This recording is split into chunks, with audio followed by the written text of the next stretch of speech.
Oh, what's happened here?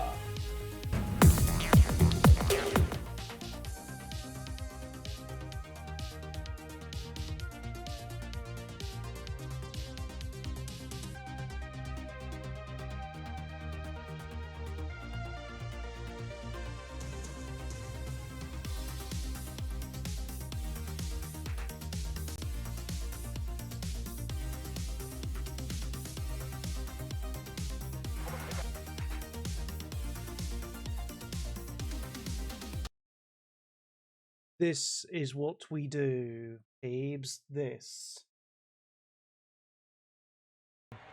None.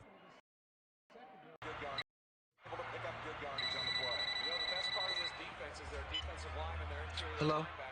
Hey, who? What's up? Nothing, B. Just watching the game, having a bud. What's up with you? None. Watching the game, having a bud. True. What's up? What's up? Yo, who's that? Yo! You pick up the phone! Hello? What's that? Got the longest advert in the world. How about this one?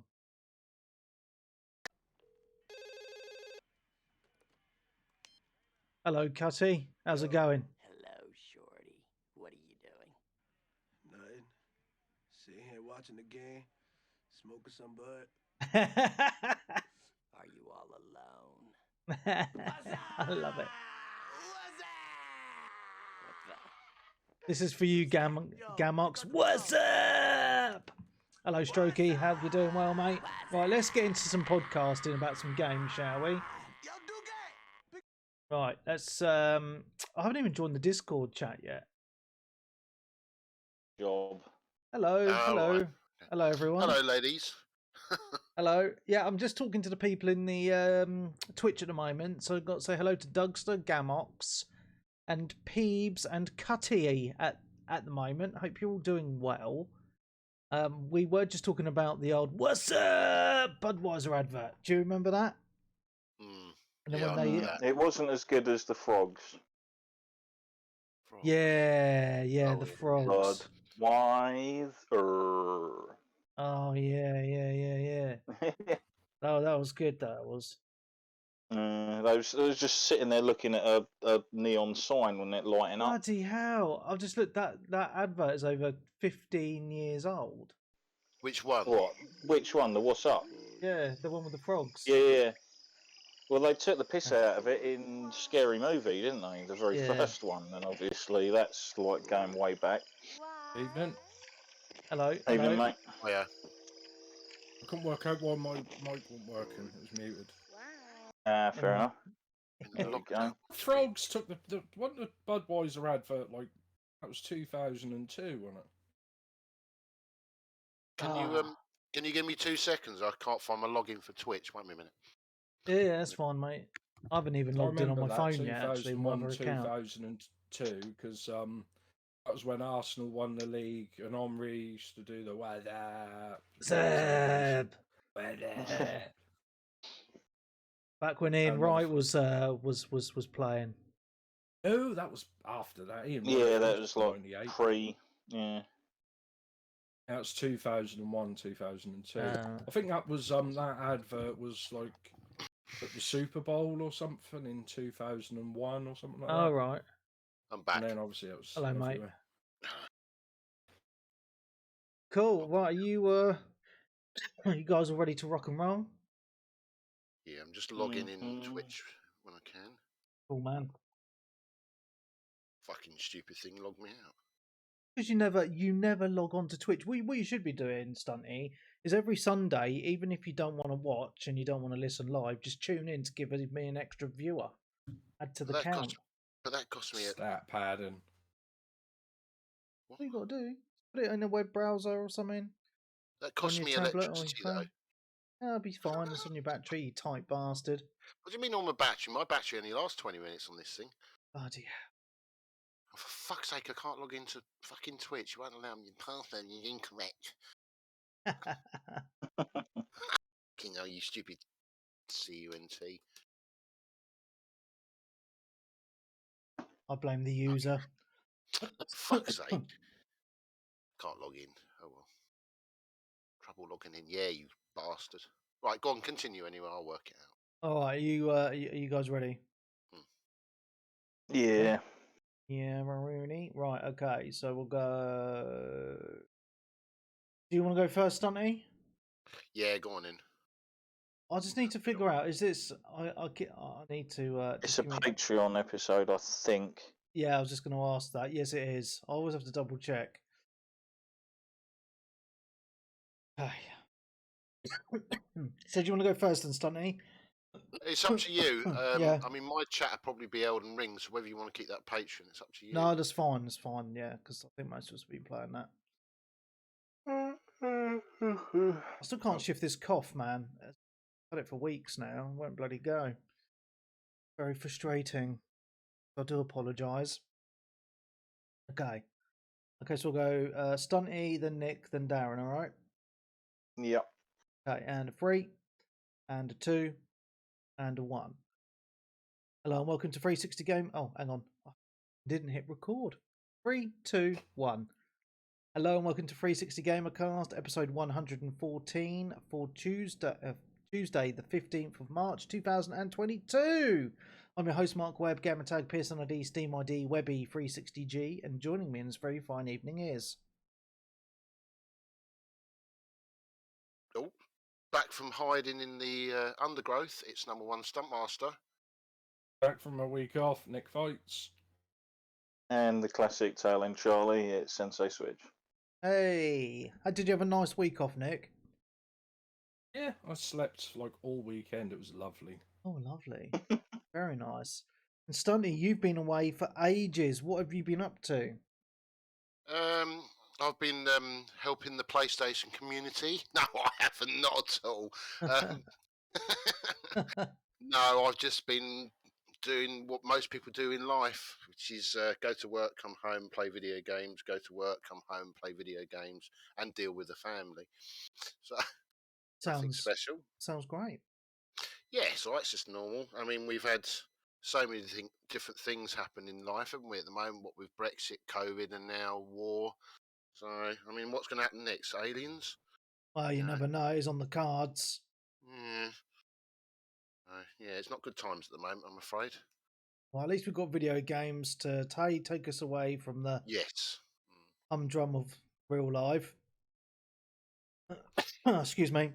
Yep, and it's been a really good year, hasn't it? This year has. So, Yeah, it has been good this year. So far, yeah. So far, so good. So, obviously, we all, or most of us, know now that it's Patreon week.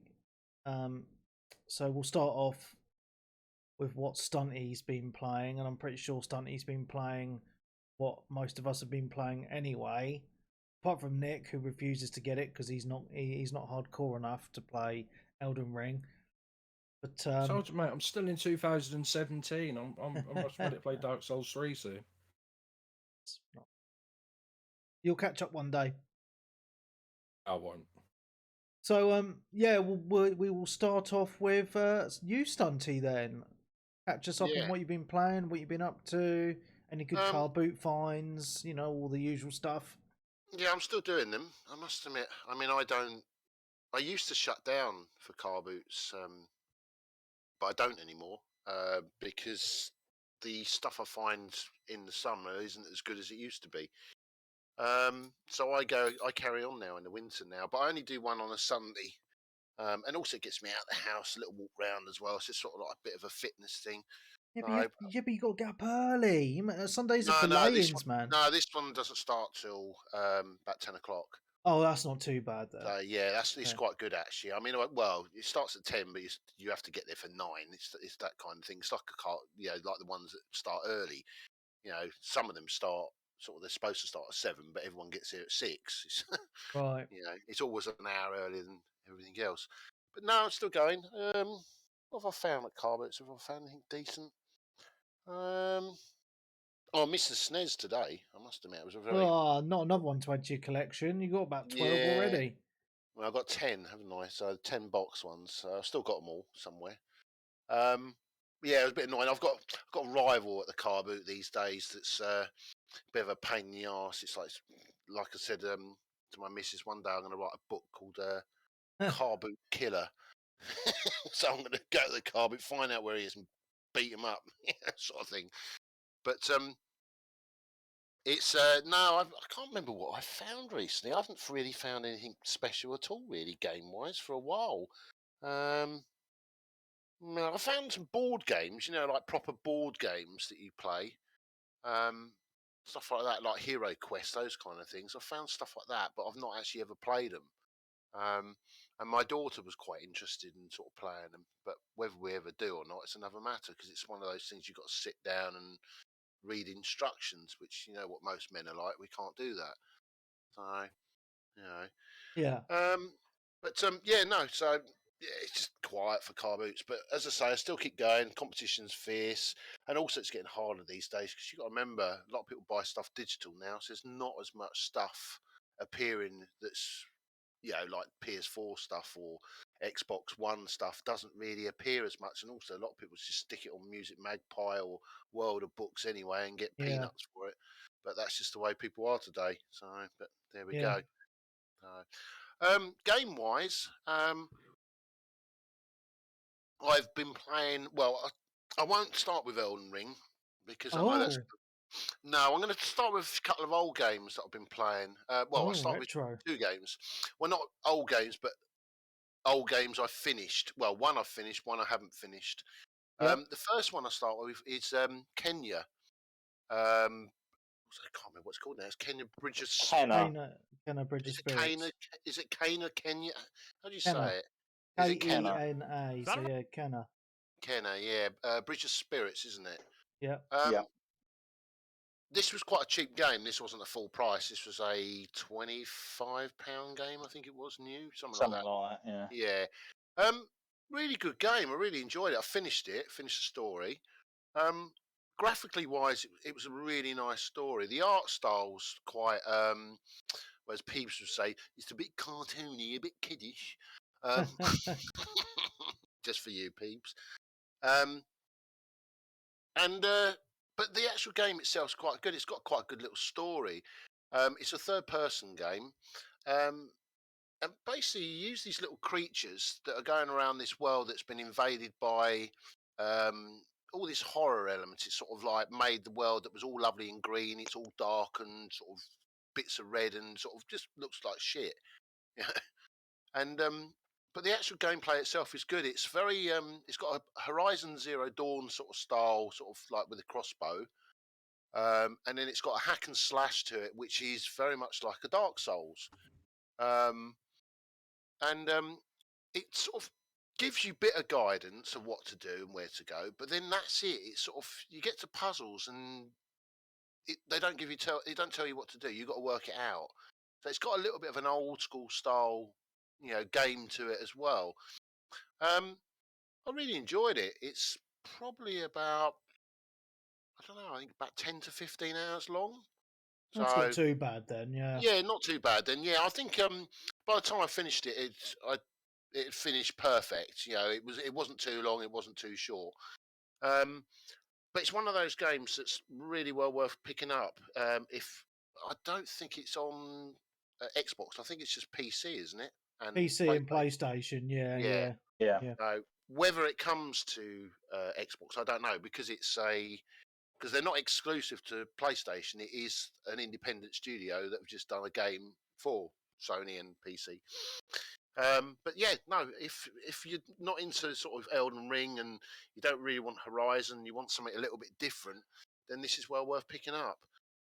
Because it's got all the puzzle elements as well with the game. But any questions?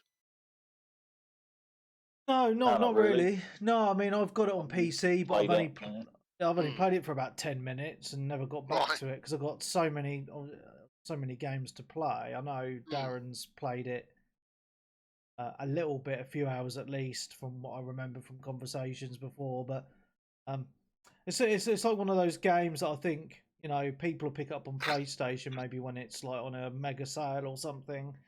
Yeah. Just because like at the moment there's so many good quality games out, I think this could kind of be missed.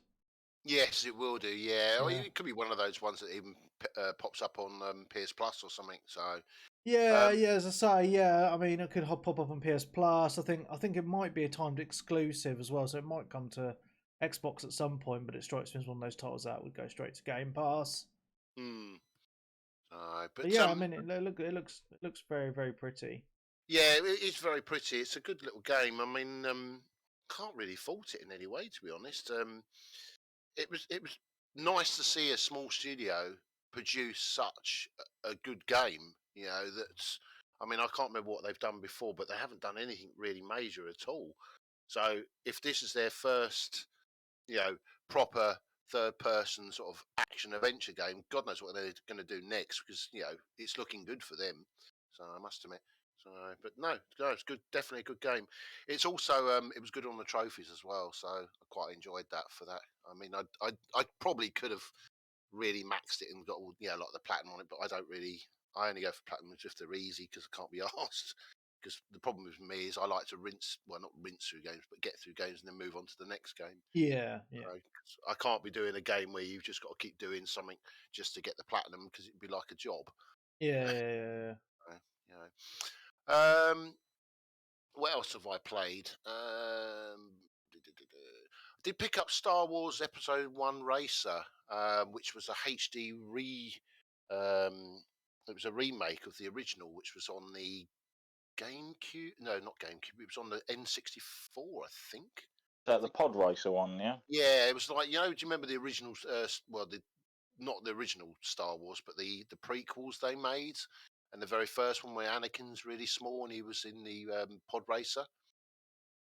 So yeah, I remember that game. Yeah, that's right. I mean, they did Was it on the N64? Because I'm sure I remember playing a game like this on the 64. It was on the 64. Yeah, I think they did. Yeah. I think they brought it out again on the PS2. I think I can't really remember Right. now. I remember it on PlayStation at some point. Yeah, it was one out on Dreamcast as well. That's right. Yeah. Now this is really good, actually. I mean, they've cleaned it up, but they haven't cleaned all of it up. So what they've done is the title screens and the rest of it are still very sort of janky old N64. But when you actually start the races, they're really proper, nice, clean. Okay, they're the old style look about them, but they're clean. They look nice. And the game is really good. I mean, if you're a fan of Wipeout and that stuff like that, then this is really well worth picking up. There's like 8 races all on certain classes. Then you go through to the next classes. And it's a good little game. I mean, the races aren't that long. They're probably 3-4 minutes a race. Right. But it's good. If you're a fan of Star Wars and you're a fan of, as I say, the Wipeout sort of fast racing style. I mean, I think it's a little bit slower than Wipeout. I mean, Wipeout, it can get really manic at times. With this, you can get away with stuff. The only thing with this, though, is if you do it something, it will smash you to bits. So whereas Wipeout will sort of do that sort of judder and sort of stop and then put you back on, this thing will just blow your ship to bits, and then you got to wait for it to reload. So, but yeah, that's good. It's a HD. Well, I know you can buy it digitally, but I bought it physical. It's 2 games: Star Wars Racer and Star Wars Republic Commando. I haven't played Commando myself. I don't even know the game, to be honest.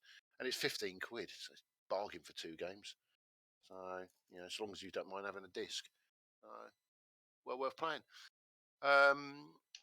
Still carrying on with Dying Light 2.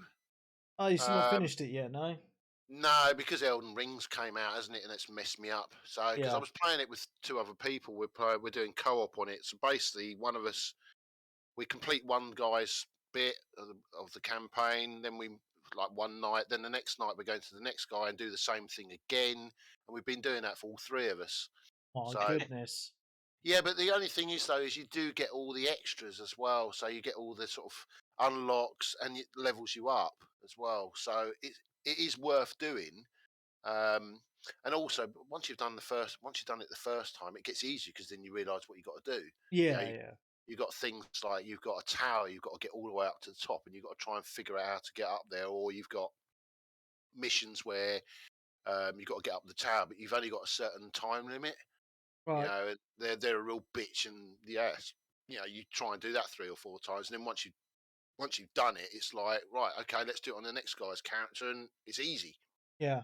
Okay. It's a janky game, though. I mean, it's a shame, really, because it's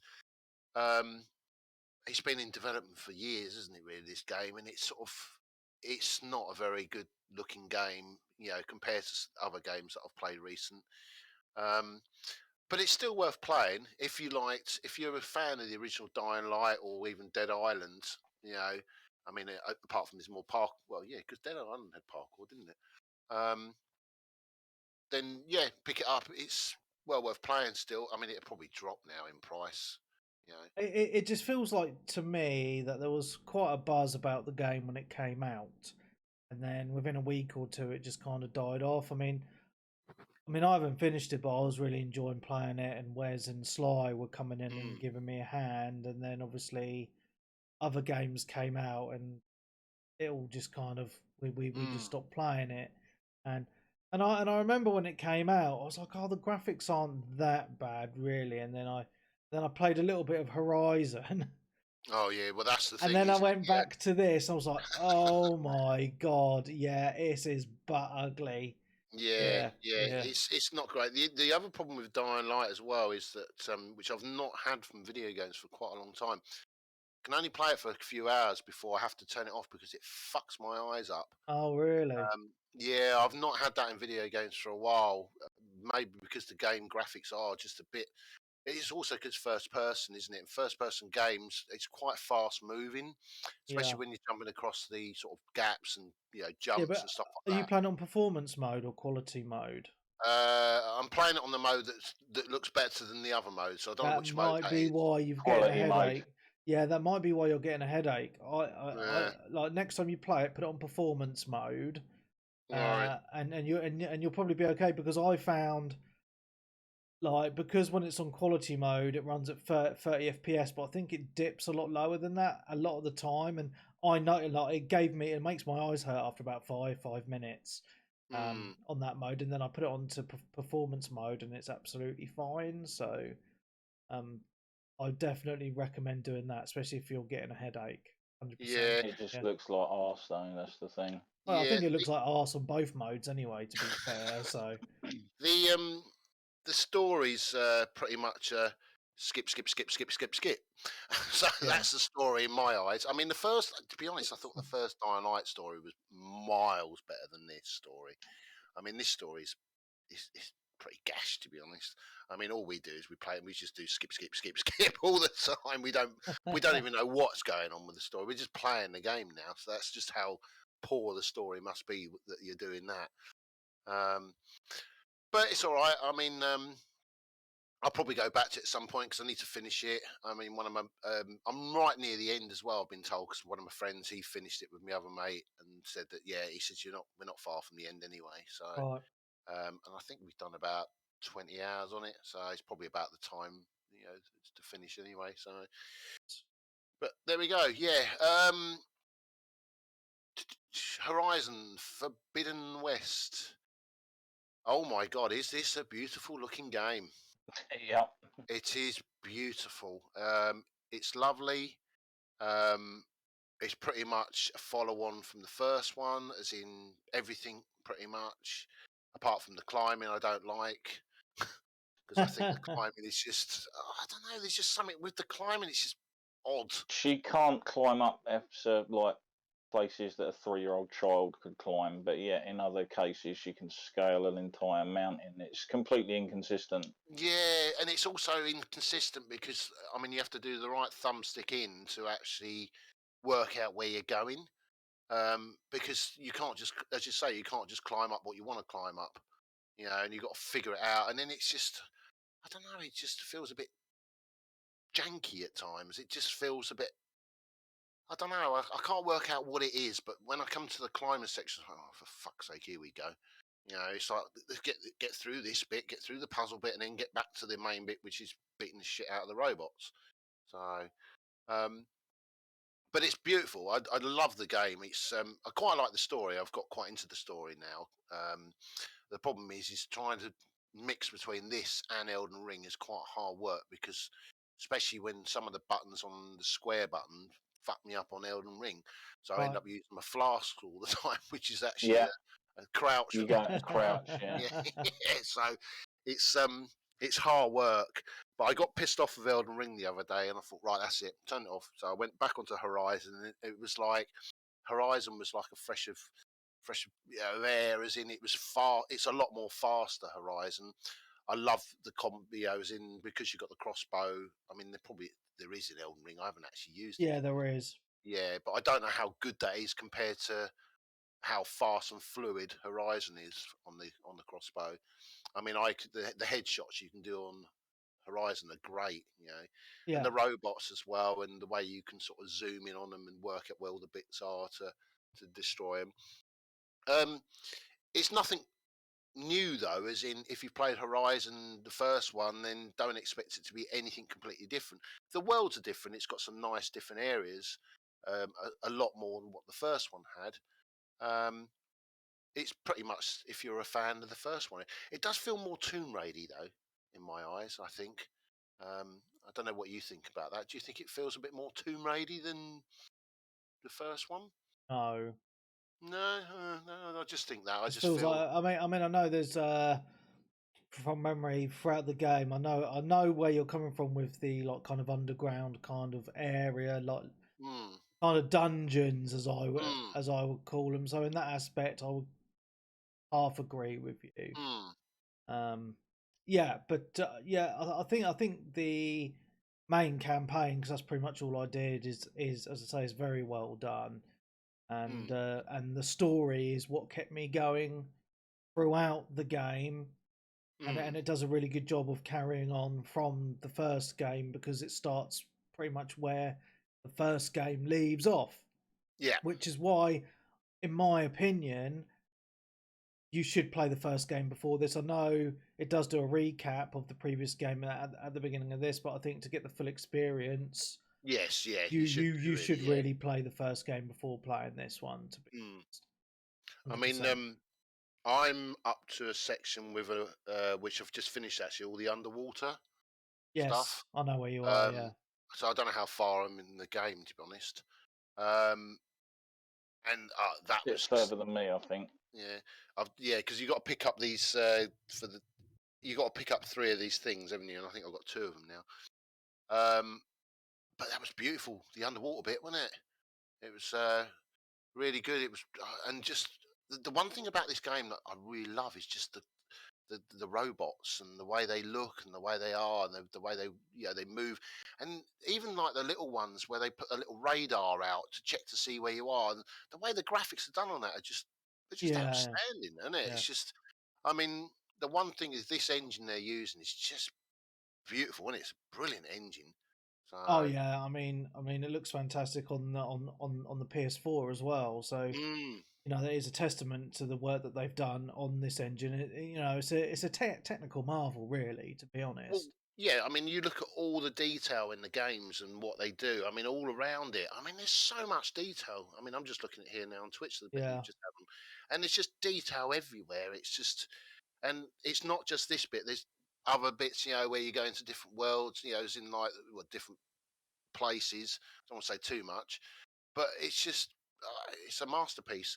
I mean, I really wish that I know Hideo Kojima used the engine and did Death Stranding, but he did it on a real quick 4-year turnaround.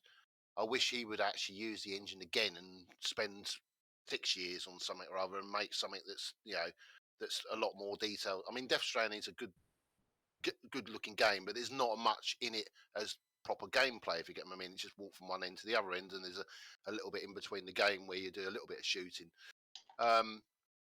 Delivery Man Simulator.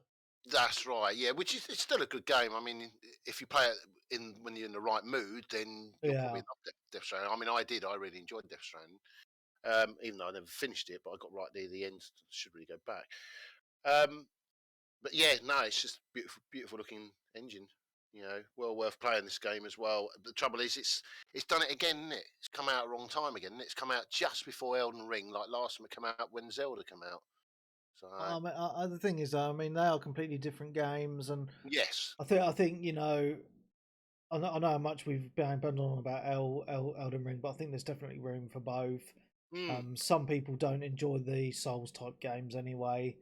But you are right. It's been a very busy beginning of the year because obviously, especially for PlayStation, right? Because we just had Gran Turismo 7 launch as well, which I know obviously most PlayStation owners will probably have picked up already, right? So yeah, it's been a fantastic beginning to the year so far.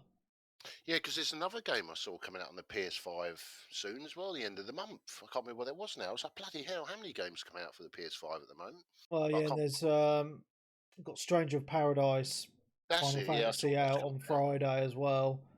Mm. And we've literally just had released this week. I know you guys probably aren't interested in it. WWE 2K22. Now, the previous few years, the game's been really, really shite, but this year's version has been very highly reviewed. And I used to be really into my wrestling when I was in my early teens, and I'm quite interested in this game because it's got all the classic wrestlers in it as well. So there's a little part of me that wants to pick this one up. Got like The Rock and Steve Austin and Bret Hart and all those sort of characters in it, as well as all the current ones which don't really have much personalities in my opinion. But yeah, I think this year, I think it's gonna carry on being quite good. Yeah, it's So, going to be a yeah. good year for games. I must admit. Yeah. There's some bits and bobs. I mean, I'm trying to cut back on buying now because I've got so much on the go. It's Yeah. just Yeah. I want to finish stuff instead of buying. Yeah. Unless it's really massive now. Yeah, that's it now. Did your copy of Triangle Strategy turn up yet? Yes, it has, but I haven't started it. Okay. Yeah, no, I have played I was going to bring up my next game actually, which this is the problem. See, I've also got another game on the Nintendo Switch that's a massive game. Very much, well, it's a bit like Triangle Strategy. Is Fire Emblem Three Houses. Well, that's a few years old now, isn't it? Yeah, when it's still full price. Oh, I know. That game will not drop in price. No Fire Emblem games drop in price unless they're the hack and slash ones, and even them they sort of hold their price. They're a funny game, the Fire Emblem. I don't know why whether they don't make many of them, as in many copies. I don't know. You look up the price of the GameCube version. Holy shit! So that's stupid money now. But yeah, I started this a while back. I really enjoy it. There's a lot of words and sort of things you've got to learn laws about the three houses. But the actual game is it's a really good game. It's like a turn-based. How do you explain strategy it? game. Yeah, it's a turn-based strategy game, but it's like the old school style games where you take turns and you move your characters. There's also a little bit of an XCOM in there where you're moving your character sort of. You've got a block grid and you move your character sort of three places forward to the right, and then you move the next character 3 places forward to the right, and then they do the same on their side. And you had that on XCOM, didn't you? They had that, but you didn't. It wasn't in blocks. It's just you just saw a little arrow to tell you where to go. But the actual game it's a massive game.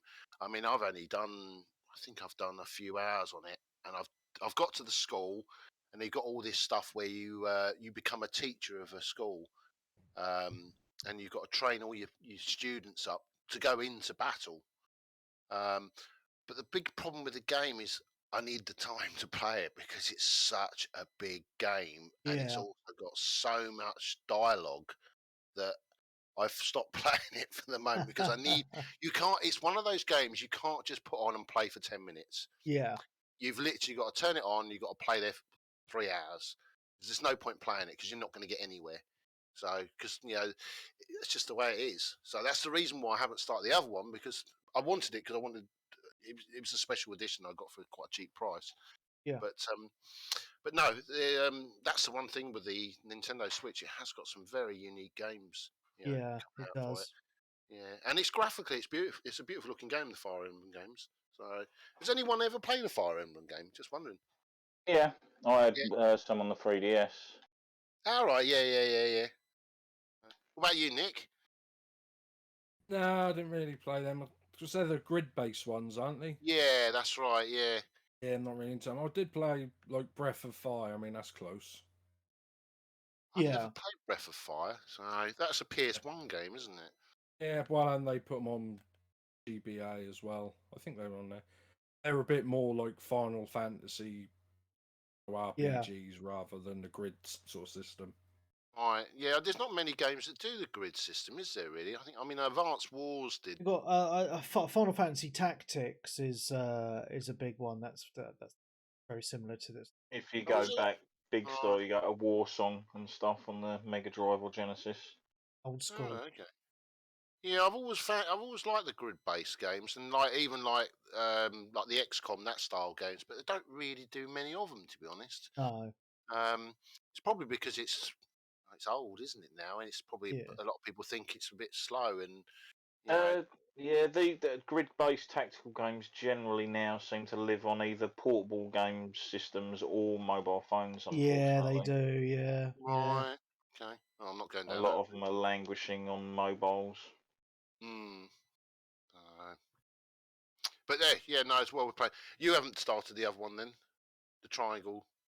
No, I put it on for about 20 minutes. The problem is with Triangle Strategy, it's got amazing reviews. That's a massive. But it's a huge game, and it takes quite a bit to get into because it's very story heavy. Yeah, so at the beginning, like the first few hours, apparently it's like it's basically like a book. And it's just walls of text with very little gameplay. So it's probably something that I might put on when I'm on my plane journey next month or something. Yeah, but I mean, it looks nice. But yeah, I've only played for 20 minutes, so I can't really say anything more than that, to be honest. Yeah, no, it's something I was interested in. I never played the first one, Octopath Traveler, isn't it? Is that the one? Yeah, it's the same art style as all. Yeah, that's right. I've not played that. I don't know if that's the same style game. I'm not really sure, to be honest. I know Colin played it, and I think he finished it as well. Yeah, he did. Yeah. Again, I looked that up, and that's still full price on the Switch as well. They never go. Certain games just do not drop in price on the Switch, do they? So I know, it's mental. It is mental. No. When you think that Octopath was on Game Pass for quite a long time as well. Not sure if it's still on now. I think it might have been taken off now. That's quite an unusual one because if that's it's a Nintendo game to end up on an Xbox as well, isn't it? So it must have been it can't have been Nintendo that made it then. It was, who is it? A third party, isn't it? Yeah, so I think it might have been Square actually. Sure. Oh well, Triangle Strategy is. That's a so it must be if it's the same people. Then yeah, it was Square Enix. Oh, Octopath is still on Game Pass actually. I've just checked. Yeah. Okay. Nice. Yeah. All right. So what else you played, my dude? Might as well start with it, mightn't we? Elden Ring. So yeah. I'm the game is very different from people say, oh, it's Dark Souls. No, it's not Dark Souls. It's a very different game from Dark Souls. As in, I'd say, and a lot of people probably say, no, it's not. You're completely wrong. This is my opinion. This game, I'd say, is the most accessible Dark Souls or Bloodborne game I've ever played. Yeah. It's the most easiest game to get into and play. And everyone said, no, it's not. I died straight away. No, it's not, because you can just go anywhere in the world. On stuff like Bloodborne stuff, you get a path. You have to go down that path. You come to a boss. You can't go past that path of the boss until you've killed the boss. Whereas on this game, you can go out into the world wherever you want. Yes, you're going to go to certain places where you'll come up against the boss, and then you go, "Ooh, don't want to fight him. I'll go round him." Or you can go this way, you can go that way, and you can work out where's the best place to go. The game is brutal, isn't it? It is. But it's brutal if you play it as a noob, if you get my meaning. If you do stupid things, if you're tactical, if you work out what to do, and even if you come up, you're going to come up against certain things which are just you don't attack them. Even at the beginning of the game, it's like the guy on the big horse. You don't go and have a fight with him right at the beginning because there's no point, because he's just going to batter you. Yeah. But as you level up, you can go back to him and then you can take him out and stuff, as you can get all your little bits and bobs, like your magic and your fire or whatever you've got. So Yeah. but it's a good game. Graphically, it's not the best looking game. It's very poppy. Isn't it? Yeah, it is. But I mean, trying to get my words out. Graphically, it is a strange one because Mm.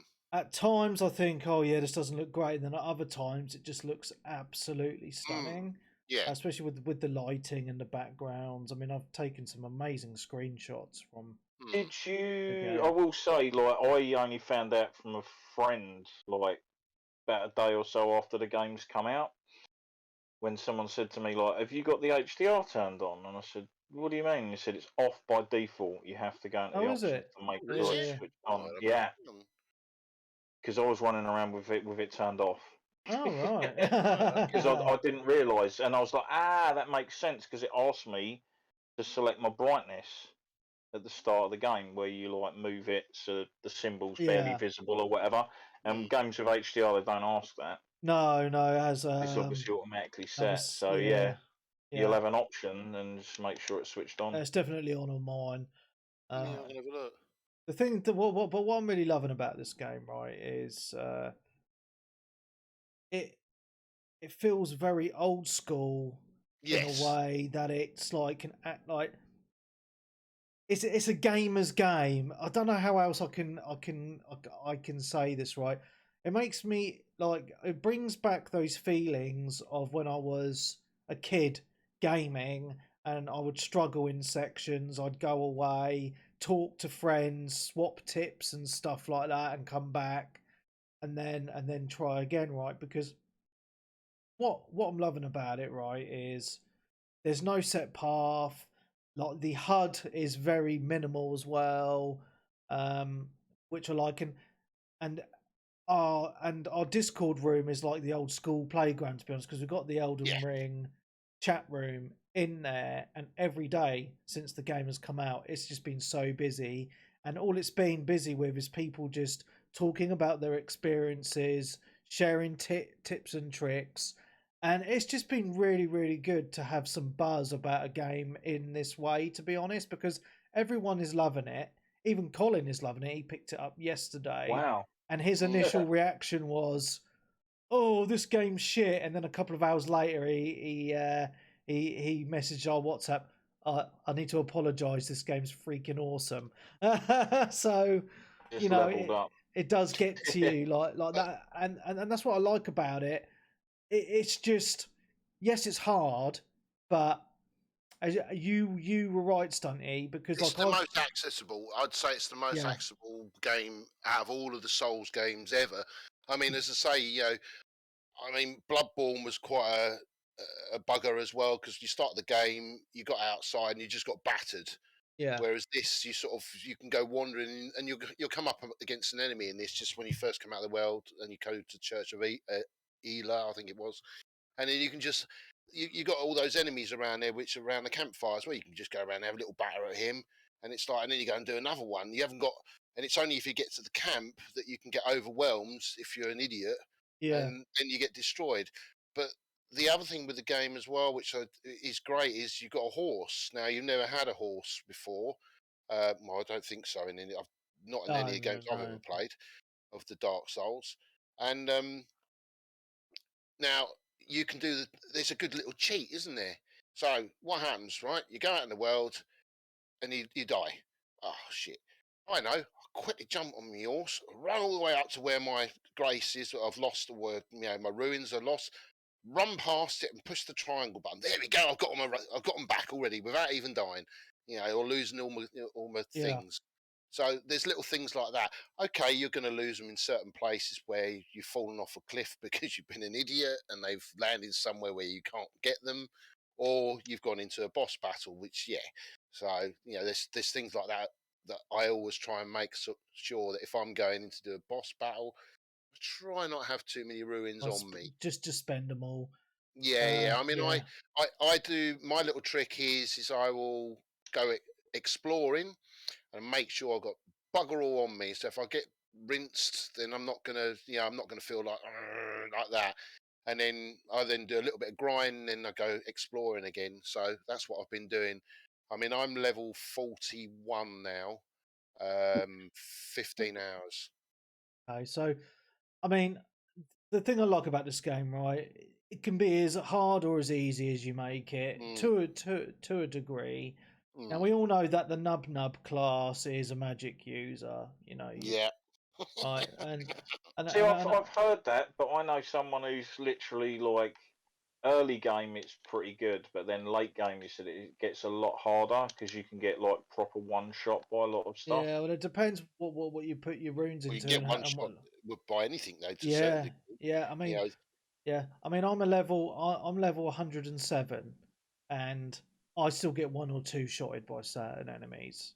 Yeah. mm, Um, but what I like about the game, there's a couple of things, right? Like one, it can be as easy as hard to a point, like especially with the magic users. Was I say because I've been playing it in co-op this week with Urban Big P, and he's gone for a magic user, and he's got this spell. It's like this blue beam, and yeah. literally, like we did a couple of bosses together, and his beam just fucking killed him within a couple of minutes. It was mental.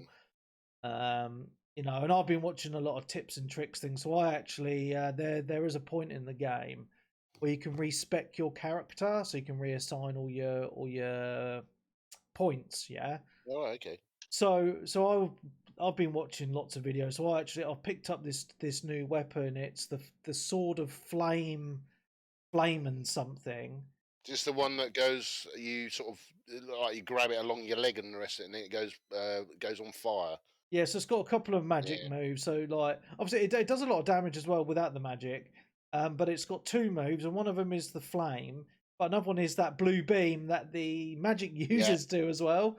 Um, so I've respect and I've been using that, and it's made the game a lot easier for me, to be honest.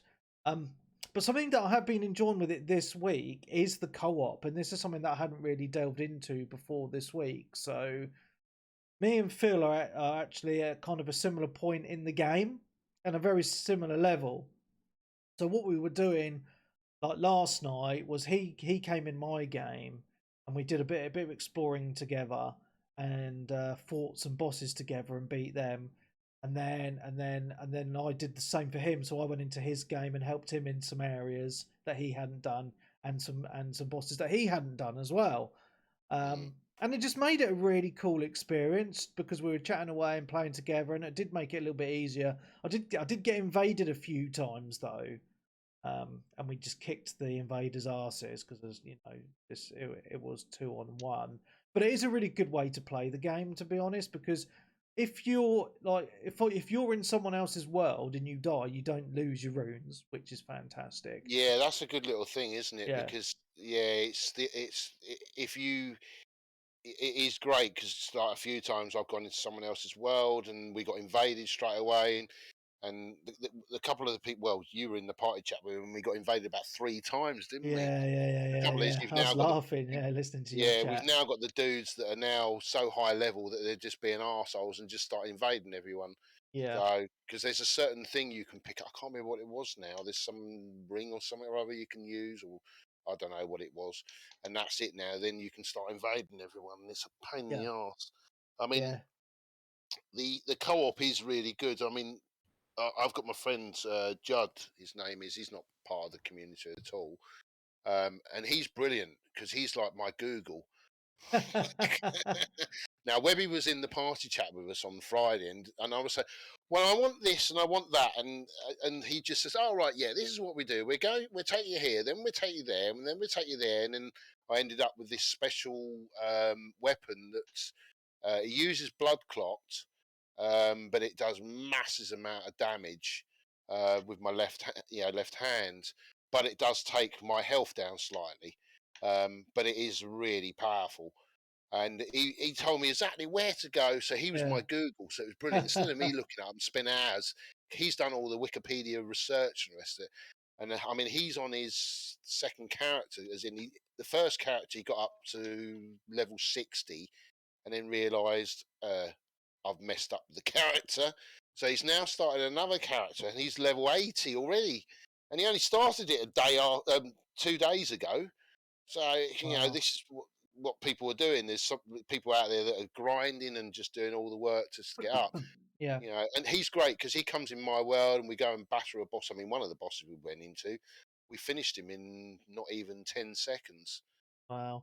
Literally, destroyed him. And I mean, even the what's the name one? Was it What's the one on the castle? Margit. Yeah, Margit. Yeah, we destroyed that Fucking bad boy. I got so stressed by fighting him first time. Well, yeah, I did. Goes, but like now I'll probably pwn him.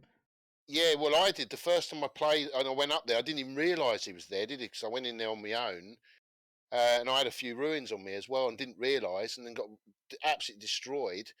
And then I tried again, and I got, and it was like, right, am I going to put the PlayStation controller through the telly, or am I going to turn it off? So it was a case, right, I'm going to turn it off and go and play Horizon, and that was just. It's probably the best thing I ever did because it got rid of my aggression because Horizon was a lot faster gameplay, wasn't it, and quick and action. You could just slash the shit out of everything, and it was great. And then I had a sort of couple of days off Elden Ring, and now I'm back into it again, Elden Ring, and exploring the map and the rest of it. And because I've got my friend that's really good at telling me where to go and the rest of it, and it's good. It's really good. Yeah. We had fun. Dougie's been in with us as well. There's about 3 of us, I think, are playing it. It is a really good game, and it's probably going to be one of those games that we probably talk about for the next year, to be honest. Well, I mean, as I say, there's so many bosses in the game, like sub bosses and stuff like that. I mean, I don't think I don't think I've done even a quarter of them yet. I mean, I've done a lot. I've just done a couple of the underworld areas. So if you didn't know, there's a whole I do know massive about that. underworld under the ground. Yeah, I mean, it's really good. So there's two. Well, to my knowledge, there's 2 areas, and I've done them both now. But I've actually last night got to one of the final areas in the game, and that is this massive city, and it's like Dark Souls. It reminds me of Dark Souls because it's like this huge intertwining city, and all the areas are interlinked, and then you can unlock shortcuts and stuff like that as well. Oh, nice, good. Yeah, yeah, but it's rock solid. It's absolutely rock solid. But I would admit though that I did watch a few, excuse me, a few guides on how to farm your runes. So I have done a lot of rune farming to get to the level that I'm at because I've only played it. It says I've played it for like 42 hours.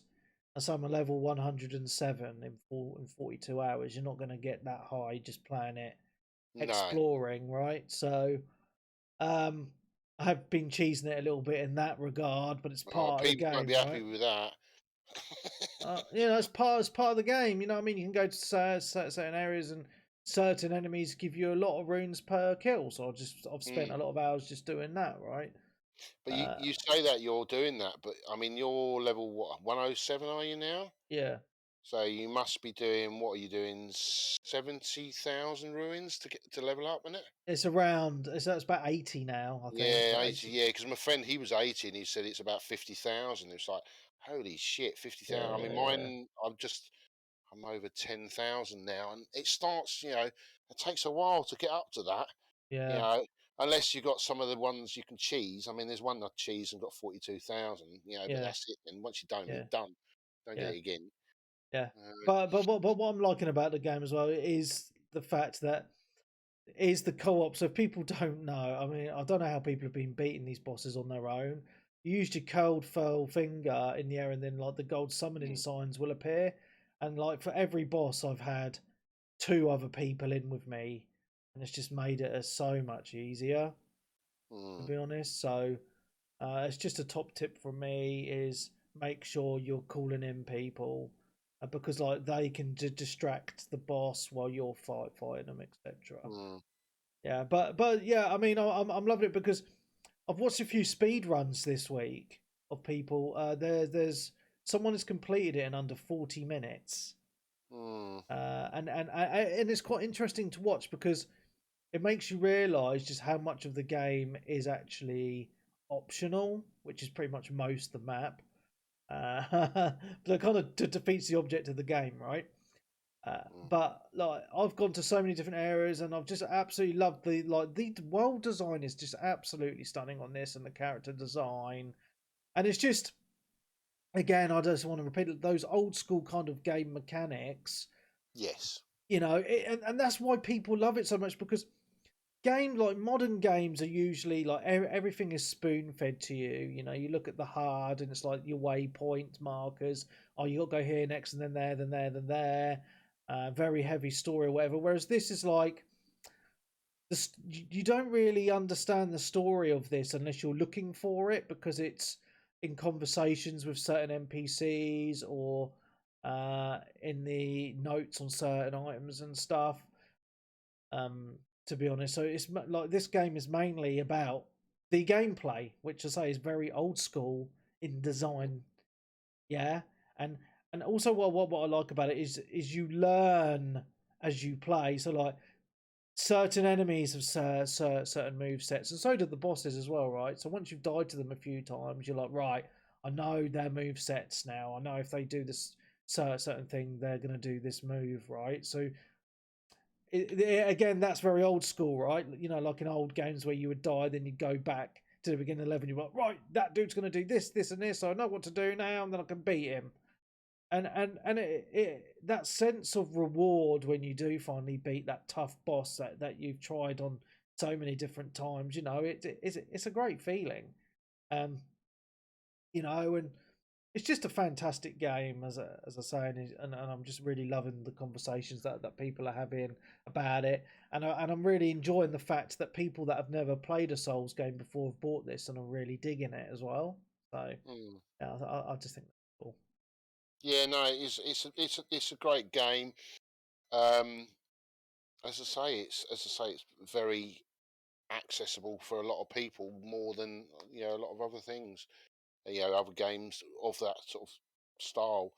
And it's also the exploration. It's just great, isn't it? I mean, that's the one thing you always love about. I mean, there's the one thing I loved about Bloodborne was the exploration. It was got very gothic, and it was just like, and also like you're saying later on in the game in Elden Ring, there's all these paths that open shortcuts and stuff. I love all of that. I think that's just the awesome thing when you can sort of go somewhere and then it opens that bit up, and you're oh wow, so I didn't realise I can do that now. So, but yeah, no, it's brilliant. It's probably keep me busy for a while. Well, probably keep me busy for the rest of the year, to be honest. Yeah, that's it, mate. Yeah. That's about it, really. The only other thing I did get, which it's not going to talk that much about, is I did pick up one of the Evercade, the home computer ones. The ones Which cart is it? No, the actual. I got the units. The one that plugs into your telly. Oh, you got the Evercade VS. Yes. Oh, brilliant! I picked up one of them. Yeah, I picked up one of them, and because I've got a lot of the Evercade games, and yeah, it's all right. It's I mean, it's nice to have it on the telly now instead of using the stupid. I had to have a lead that was plugged in. Yeah. Into my little handheld thing, and you had to use the handheld all the time, and I didn't really like the handheld. I did have a lot of problems. I was trying to get a Bluetooth to work with the VS, and I was told that the PS4 worked with the VS. Yeah, it does work with the VS, but only when it's plugged in via a lead. It doesn't work Bluetooth. Right. So, yeah, and that's the same with the Xbox. You can't get that to work either. It's got to be plugged in. So if you want to use a PlayStation 4 controller instead of the VS Evercade controllers, but yeah, it's good. So I picked that up, and I got a couple of games. What was it? I picked up the Mega Cat Studio Collection 2 and the Indie Heroes Collection. They're like little indie games, and some of them are quite cool actually. They're sort of like just basic games, but they just keep you on their toes. So I can't remember what the games are on without actually loading it up, and it's not plugged in at the moment. So, but yeah, no, good little sort of retro unit. Yeah. I mean, I don't know if you played yours recently, have you, or not? Probably haven't had time with Elden Ring. I haven't had time. I'm just trying to load up my video, but for some reason the video review that I did of it just isn't loading on YouTube on my browser for some really odd reason. But yeah, I think it's a great system. There's a bit of a worry about the fact being they're saying they don't know about what licenses for it now, though. I'm hearing, there's on the Facebook group, there's a lot of people saying, what licenses they're going to get, because a lot of them don't want to give out their licenses anymore, because I know they're losing the Namco one, aren't they, soon? So, Yeah, but what's also is really frustrating as well is the Namco carts don't work on the VS. No, I know, it's annoying. And those are the only two carts that don't. Is very frustrating. But they've got a good selection of carts that you can buy, and they're very well priced, in my opinion, as well. Well, at the moment they are, but they're going to go up, I reckon, because they seem to be going out of stock on a lot of them, don't they? Yeah, they're like £18 a cart, which I don't think is too bad, to be honest. But to be honest, like, I was really excited before I got it, and then I played it for about a couple of weeks, and then obviously, it's just sitting, just gathering dust at the moment, because it's too many games to play, man, and it's just fine. It's just finding the time. That is literally the only issue that I've got at the moment. Yeah, it's a great system, though. It's a great system. Yeah, it's a good little system. As I say, I've got mine set up, and then the Switch as well. And it's just like I've only just put the Switch on today for about a week or two, and I just realised it needs bloody charging. So yeah, I can't use it this evening. So, did you play Elden Ring, Darren? Yeah, I've played it. How far? What character and how far? I went as a confessor. I'm about sort of 5 hours in. I'll just dip in and do like an hour here or there when I get a chance. And what do you think of it? You enjoying it? I like the way it's done up. Like, I've never been like a massive fan of the Soul series, to be honest. Like, I like them and I enjoy them, but I can't play them for extended lengths of time because they wind me up. I know a lot of it's obviously down to parry timing and all that kind of stuff and whatnot, but I don't know. It's kind of a weird thing. Like, although I'm great with all of that kind of stuff in fighting games, for some reason in the Souls games I get either too aggressive, like against enemies, or too defensive. Like, I get caught in a sort of like an annoying in between, and it usually fucks me over, sort of thing. And there's only a couple of times where I just think, right, get my souls back, turn it off. Yeah, sort of a thing. Yeah, it's one of those games that if you're in a shit mood and you play, you're not going to be playing it for long, are you? So, yeah. Yeah. The other thing as well, which really winds me up as well, and I was chatting to someone about this in party chat earlier. Why is it always when you get right up to when you need to level up that you come up against an enemy that you normally batter to shit, and what happens? They go into fucking blitzo mode, and then they just batter you. I had it today. I got up to 10,000 ruins. I thought, right, I just that's nothing, mate. That's nothing. No, I know it isn't. No, I know it's nothing. But I got up to 10,000 ruins, went up to someone, and guess what? He just went into one of these spasmo modes and just absolutely destroyed him. Oh, here we go. He talks shit to you fucking Yeah, and it's like, then I had to try and get back on my horse and try and grab them before I lost them. As in, like, I didn't want to get killed again. Does you? It just challenges you, doesn't it? But that's what a video game is, though, isn't it? Really, if a video game doesn't challenge you, there's no point playing it. That's it. That's me done. Cool, man. So what about you, Nick? Been very quiet. Yeah, because that game sucks. Oh dear, you need to get on it, man. You would love it. You wait until you play. You'll probably completely change your tune. Yeah. It is. I will say it is a fantastic game, but I do think there's a lot of people out there that are making it way better than it is, in my opinion. Mate, in my opinion, it is the best game I've played in the last 5 years. It's that good. No, I don't. I literally do not think that at all. You've not played it enough. You've only played for 5 hours. I haven't played it enough. I have played it. I know what it's about, but I don't get that like game of the generation kind of talk. It's like, nah. No, is I know what you I've mean. I mean, played better games this year than Elden Ring that have come out this year. nah game of the year easy, man. It's going to take something special to beat this. I think for me, I mean, The Witcher would beat this because of the story, and that's the one thing where Elden Ring doesn't. I mean, there is a story there, but it's the typical Dark Souls, Bloodborne. Don't really tell you what's going on or whatever it is, and it's a load of gobbledygook, isn't it? So you know, but each their own. There's still people that probably think Skyrim's the best game ever. Skyrim is a better game. Yeah. But anyway, onwards. Onwards and Yes. upwards. Go on, Nick. Everyone's screaming now. Well, Yeah. this is actually game of the generation. This is Sonic Generations. Oh. Very clever. Very Yeah, clever. now. I started this a few weeks ago, and I've been busy at work, so I've gone back to it. I'm really enjoying this game because, like, quite a lot of the 3D Sonics have been bad, and buggy and stuff like that. And this one got like a fairly decent Series X patch as well. Yeah. It's been updated, so it's like I think that's 60 frames per second, but I think if you've got one of the tellies, you could go 120. I'm not sure though, because I haven't got one of those. Is it 100 and something hertz telly or something? 120. Come on, Nick. You know this. Yeah, but my TV's only got 100. So what's that? Why's my TV only got a 100 hertz then? Well, mine's only got 60. You know what I mean? Tell you got that's 100 hertz. That's CRT. No, mine's 100 hertz.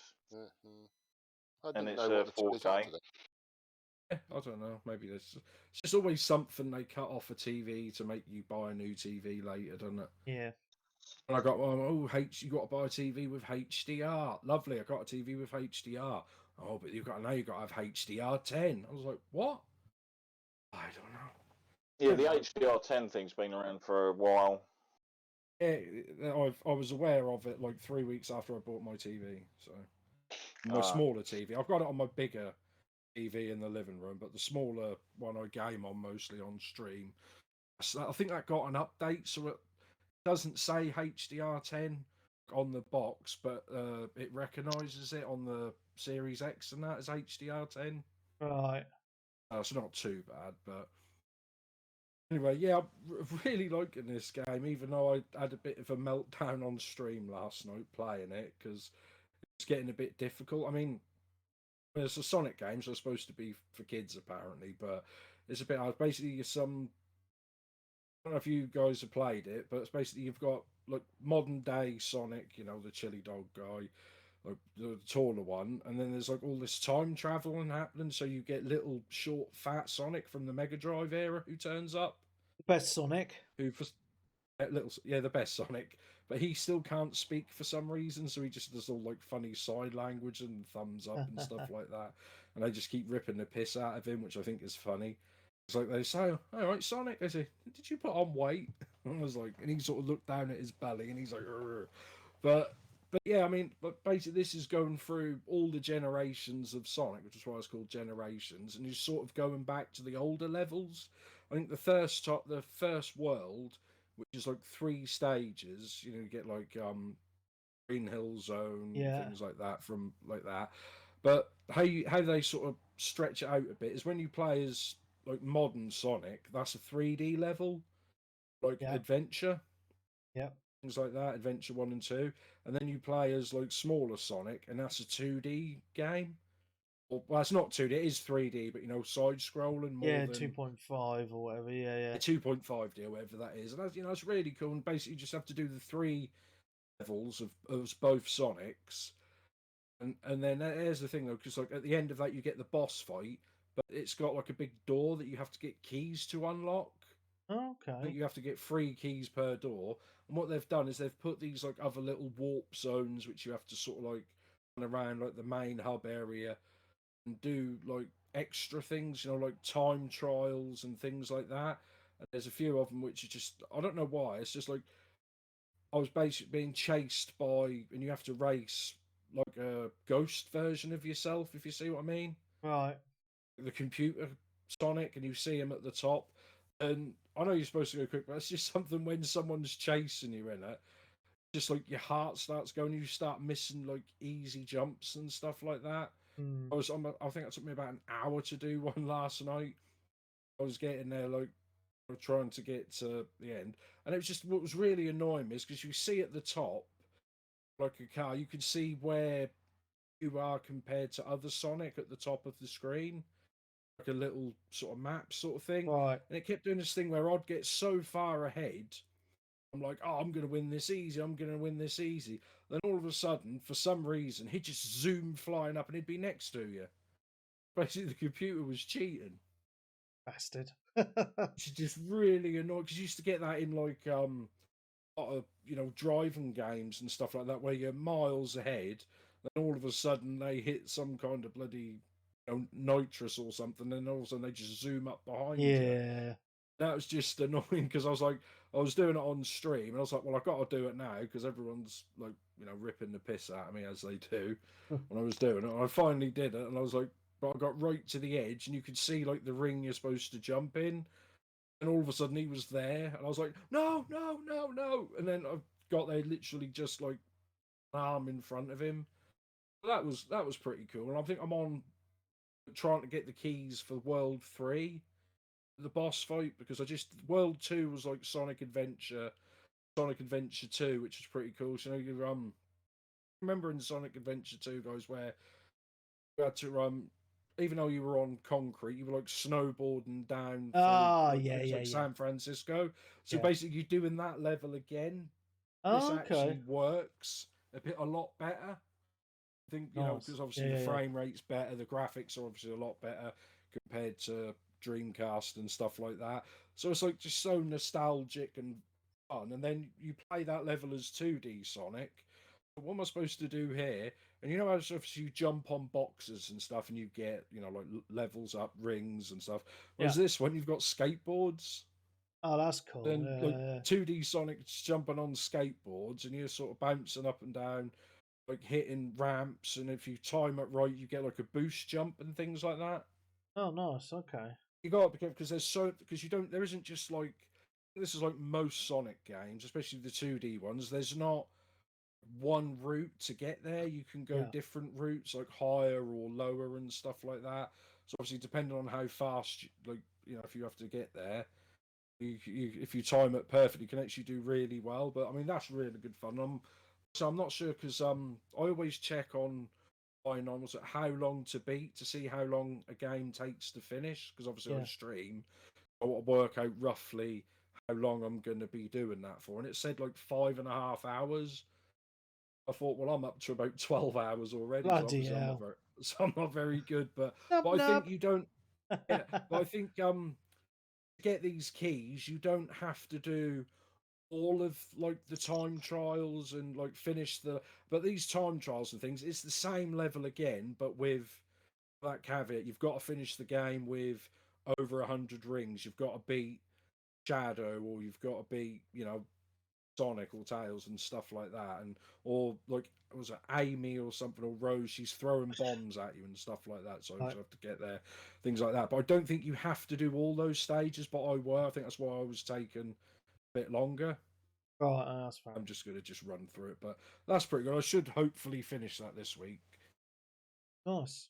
That's good. So like I say, you get that on Series X. I'll definitely give that. That's always going on sale as well for like £3. So that's definitely worth a go if anyone misses a bit of Sonic.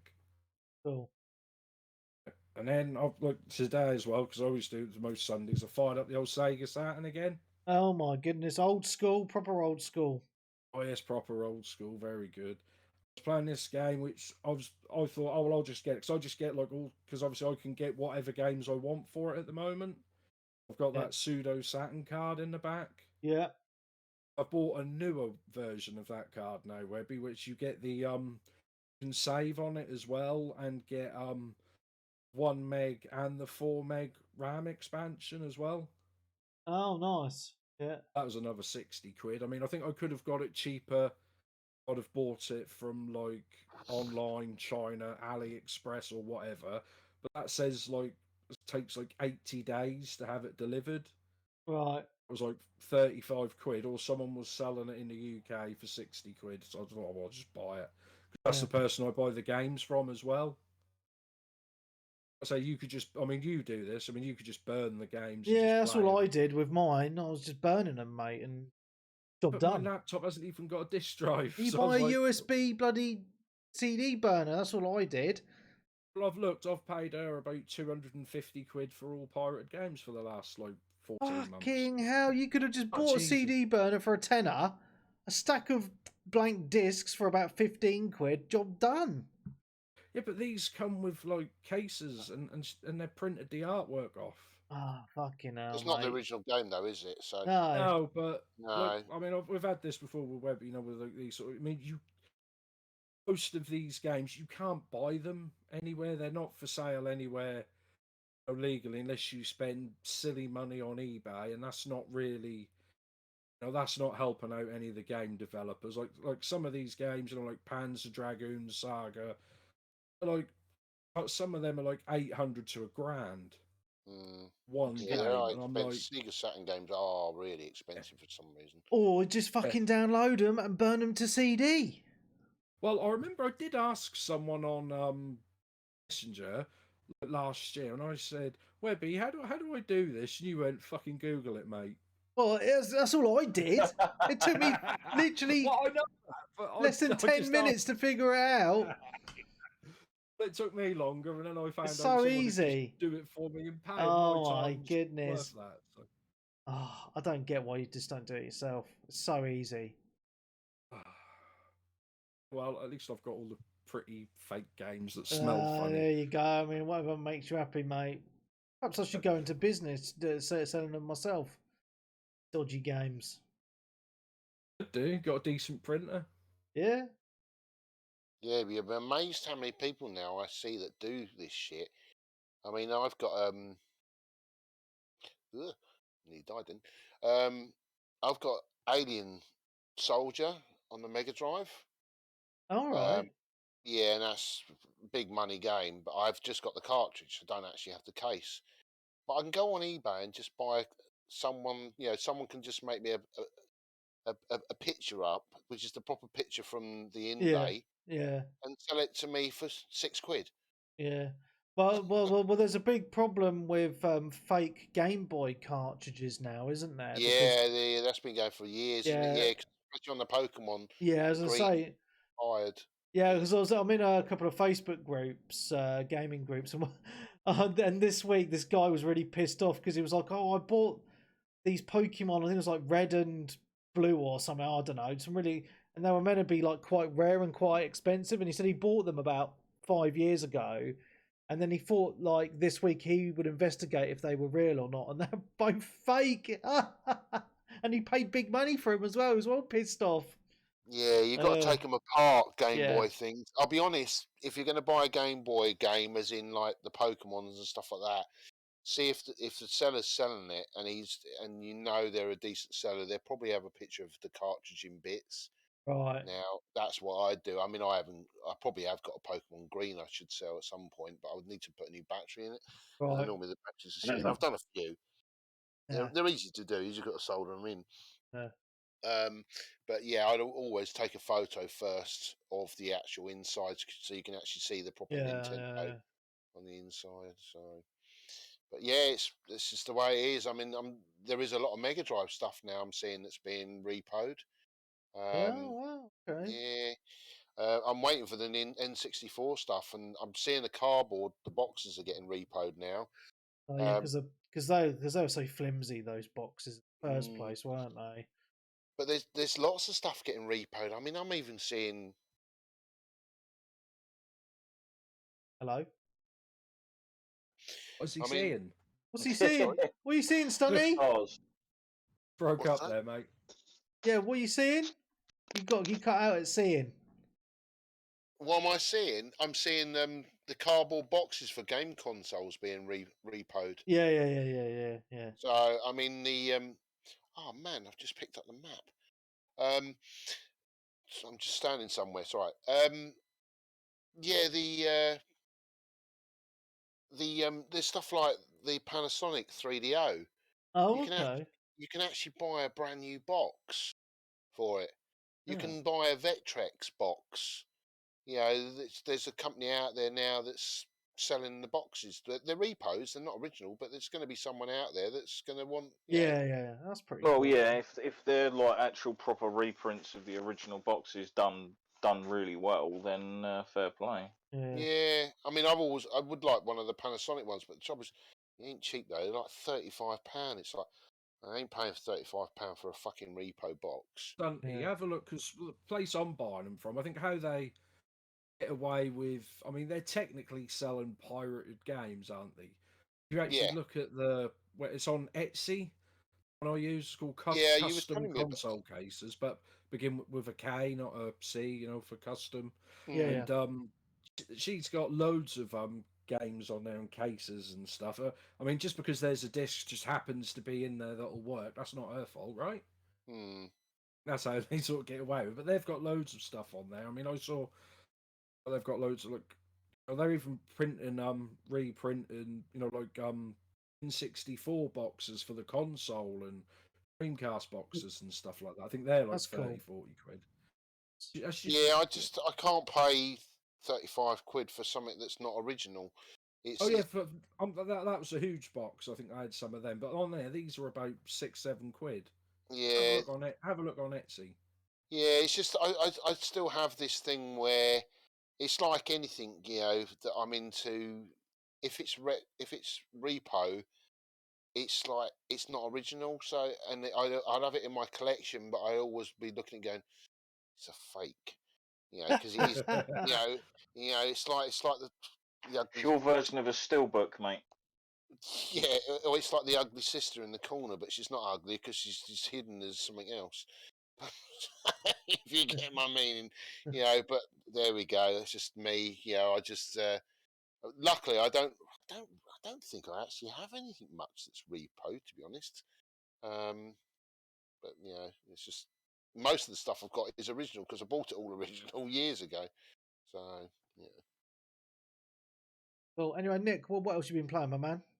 Yeah, I didn't actually say. I just said I played a Sega. So I didn't say what game I was playing or games I was playing. Yeah. I played Astal. Was ASTAL, which is like a 2D side scroller game. I don't actually know if it was released over here. I think it may have been, but like I say, even in Japanese, it's really expensive. But it's a very good game. I mean, I'm not a massive fan of the old sort of side scrolling games, like Mario and stuff. I like Sonic, but a lot of those games just frustrate me. But this one, I was just really enjoying it. It's just really beautiful and colourful. I'm trying to think, it kind of looks like Rayman in a way. Yeah. Sort of art style and like colours everywhere, and the big character's got giant purple hair.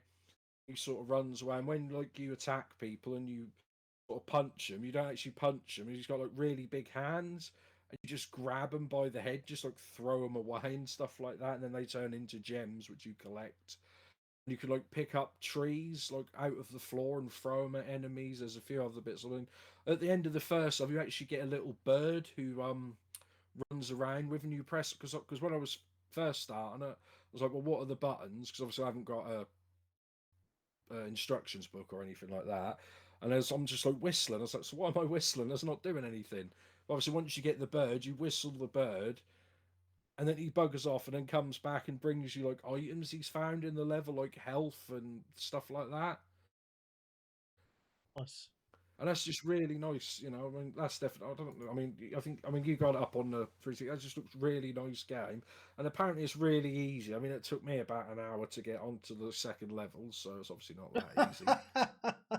So you get to up to the bit where I did, which was a boss fight, which I thought, oh, that's easy, and I did the first. I thought, haha, I'll beat him. And all of a sudden, there was a phase 2 boss fight where he came back and just went in super turbo mode and just killed me. But that's just really good.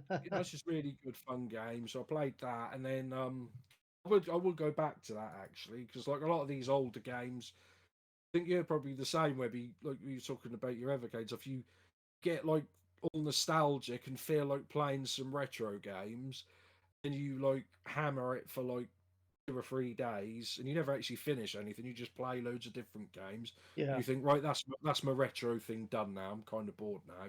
Yeah. A few hours, but with this one, I think I would go back to it. Another game I went, which was a fighting game, which is it's not spelt, but I think it's called D Third. It's DXHIRD. It's like a Japanese fighting game, but it's by the developers that made remember the Battle Arena Toshinden games? Oh yeah, on the PS1. And this was like after that, and How do you I'm spell pretty it? 'Cause sure I can't find it. What's it called? What? DX Yeah. E for David, XHIRD.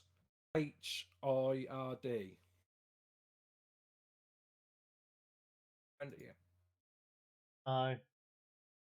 it's all one. I think there's D space X. Just type DX Herd and Sat, and you'll find it.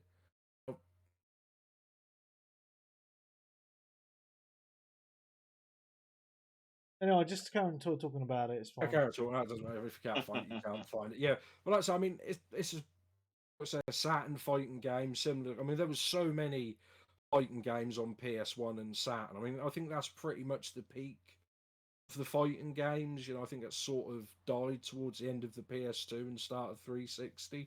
But I mean, it's not a bad game. I mean, it looks quite nice and colourful. You've got so many different types of characters, you know, like man and female. And obviously, I picked the bird, which was in like a latex cat suit, because you know, obviously that's what I'd do. But I mean, it's quite simple. You've got like, I mean, you've got weapons, so it's not like fists. So we've got different weapons, like little swords, big sticks, and things like that. But it's like you've got obviously you've got your health bar, but you've also got underneath you've got a block bar as well. So basically, if you block too much and then you run it, you know, your block bar gets broken, then you can't block anymore. Right. Which is kind of cool. And yeah, I mean, I went through that and played that. It was actually quite nice. There's quite a lot of characters, actually. I think there was about 15, 16 characters I played through, you know, fair and I amount. completed the game. Yeah, it's a fair amount. I mean, you wouldn't get that nowadays. But the thing that's also thought, I mean, this came out in 97.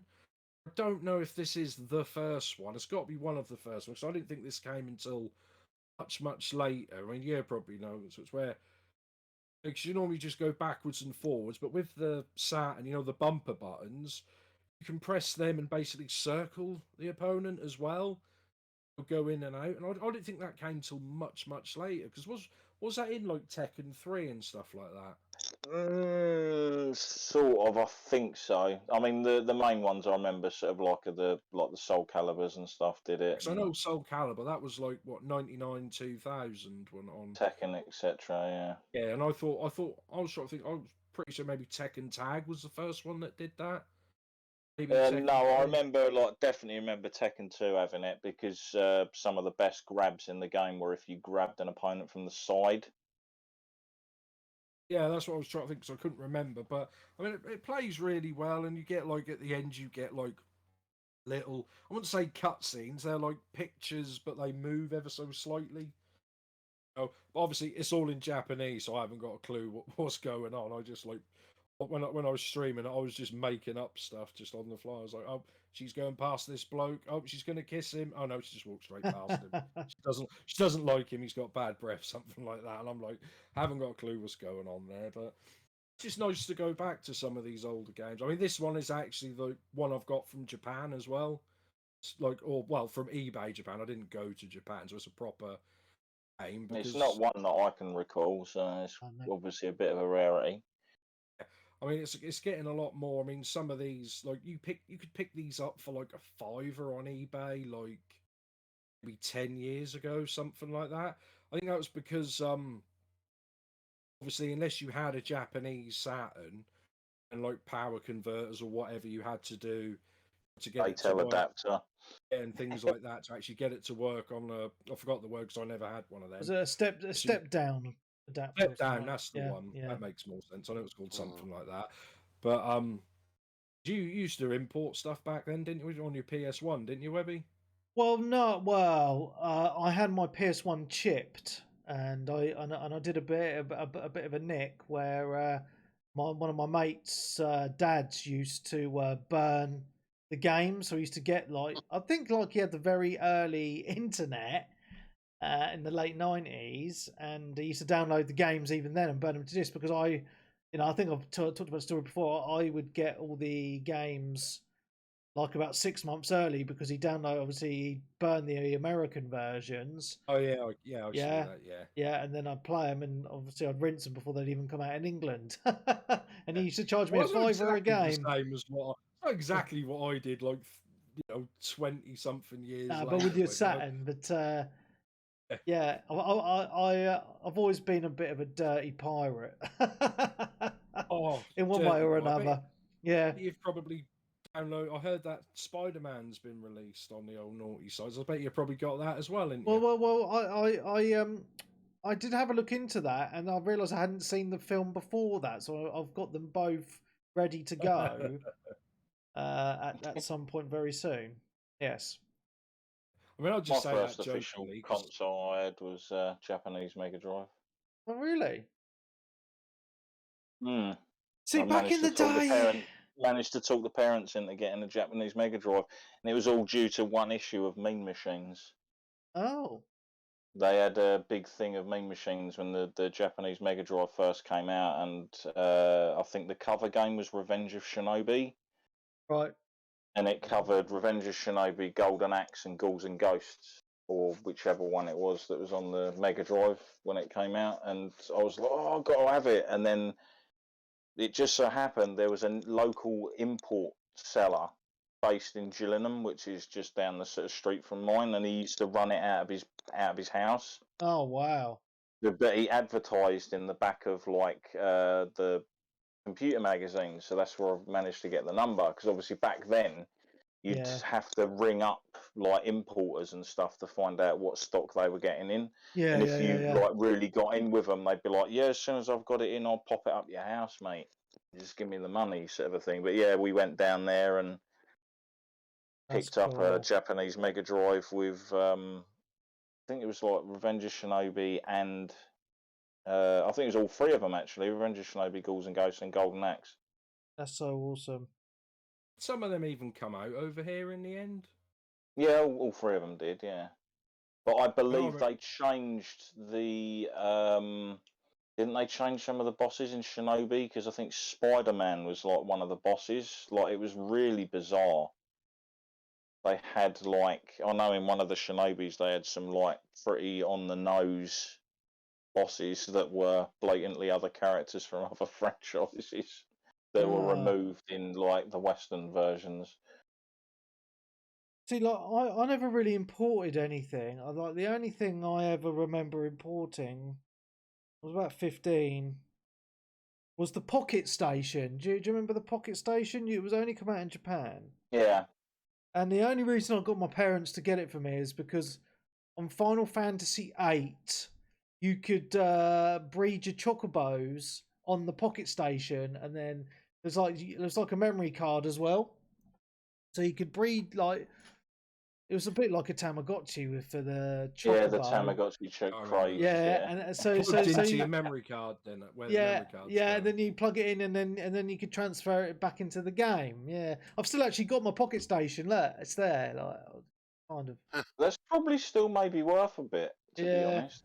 Yeah, I It's just not found it in my exactly saying drawer. that- I've had this since I was 15, and I'm an old bastard now. So yeah, I can't believe I've still got it. Yeah, that's so cool. I need to put a battery in it, see if it still works. Actually, You see your chocobos. Like, where have you been? oh no! Can you imagine if it's still on there? I would love to see what Come game on, saves you are still on do there. it. Like Actually, the Tamagotchi, and it's just dead with piles of shit all over the screen. I want to actually.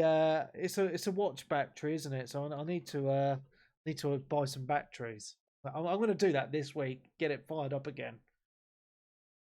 So you Yeah. get when you get them CR22s or whatever they are, get the proper Duracell ones. Don't get the crap ones out of Poundland because they will just melt and seize. Well, they're everything, the mate. little watch batteries. I know, but I'm just saying, make sure you get a good. Don't get the cheap and nasty ones because they'll just leak everywhere. Yeah, it's strangely enough as well, between pretty much myself and most of my friends that I know that were into gaming at the time, the first UK consoles we actually purchased properly was sort of like the normal original Xbox. Oh yeah.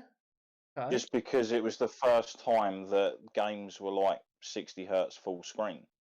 Oh. Yeah, that's what I was gonna say because I had my Saturn. I did say before I had my Saturn modded. It's like region free, but plus that also changes the hertz as well. 'Cause a lot of Okay. these, the card I got would force all the regions of games to play, but a lot of them, especially the fighting games, just be so much problems, with like the music and the buttons and like all the sound effects. Like Ryu was like, "Go on, Ryu, do your Hadouken." I was like, Yeah. "Didn't say Hadouken. What's wrong with you?" And and things like that. And then basically with this one, you just hold. I mean, it's modded, but you can't see anything. You just hold the reset button. It changes the color of the Right. on button from like I think orange is like Europe, red is Japan, and blue is Europe, or something like that. Right. And that makes it 60. I mean, that's why a lot of back then. I mean, most of us didn't really know that back then. I didn't really understand like about the 50, 60 hertz thing. There was a shop near me in Norwich called One Step Beyond, Right. which was like sort of like an indie shop sort of thing that sold all games and stuff. And like I said, they would get you all imported games and consoles if you wanted them, stuff like that. And I remember because the dodgy they did for us over here, especially like HMV and Virgin Megastore, where they had the Tekken 3 like demo pods where you could play them. Right. Mm. Those were actually the 60 hertz versions, the demos and the games they had there. And when Okay. we got the 50, and that's why that always seemed a bit slow. And that's sort of like Yeah. when I realized, because like we didn't really notice much difference, did we? Well, I We Yeah, didn't. did. no, I was the thing. I used to sort of like I'd sort of like go around a friend's house and play something, and suddenly be like, "Why is this like way faster? Where's your borders?" And he's like, "Ah, well, the thing is," and I'm like, "Oh, right." I meant like So I was showing in the the light, masses sort of basically. thing. Yeah. Yeah. Like if like now you couldn't get away with that nowadays because of obviously social media and stuff like that. Just things you wouldn't notice. I mean, can you imagine if they said like started that now, like, oh well, Elden Rings only runs at 30 frames per second in Europe, but it runs at 60 in America. People would just lose their shit, wouldn't they? Yeah. Yeah, And it was all stuff. down to the TVs though. That Yeah, I Yeah, understand it was. TVs Yeah, and it is. It which was it the is what it is. They did it. I mean, I remember, like I said, it was that, and then when I went back and he was showing me like in there because you could go upstairs and they'd have like all games set up and like they'd let us go up there because we'd like we'll spend a lot of money and stuff like that because it's just where you bought the games from. You weren't going to go because it was there and like EB and stuff like that. And he had like some, like I said, he had the old it was a Genesis, not the Mega Drive. I was like, why does this Mega Drive have Genesis written on it? I yeah. don't understand. And you were playing Sonic, and you're like, wow, this seems really quick. What's going on? And the music seems so much faster. And like, it was like on Starlight Zone. I was like, wow, this is going really fast. And I was like, until and then you look back, and you can even see if you play the older Sonic games, like the counter in the top corner, where it's counting how long you're taking to do stage, even that is slowed down. Yeah. Yeah, but I because mean, they slowed the whole games down. Exactly, because they yeah. couldn't. Well, they did what they Import had to do. gaming in the 90s was huge. I mean, in the area I lived in, I could find easily at least 6 shops within a 2 to 3 mile radius Wow. that would sell import games, Japanese, American. Right, and the ones that Yeah. really threw me out was a friend at basically school had a Japanese copy of Batman on the Mega Drive.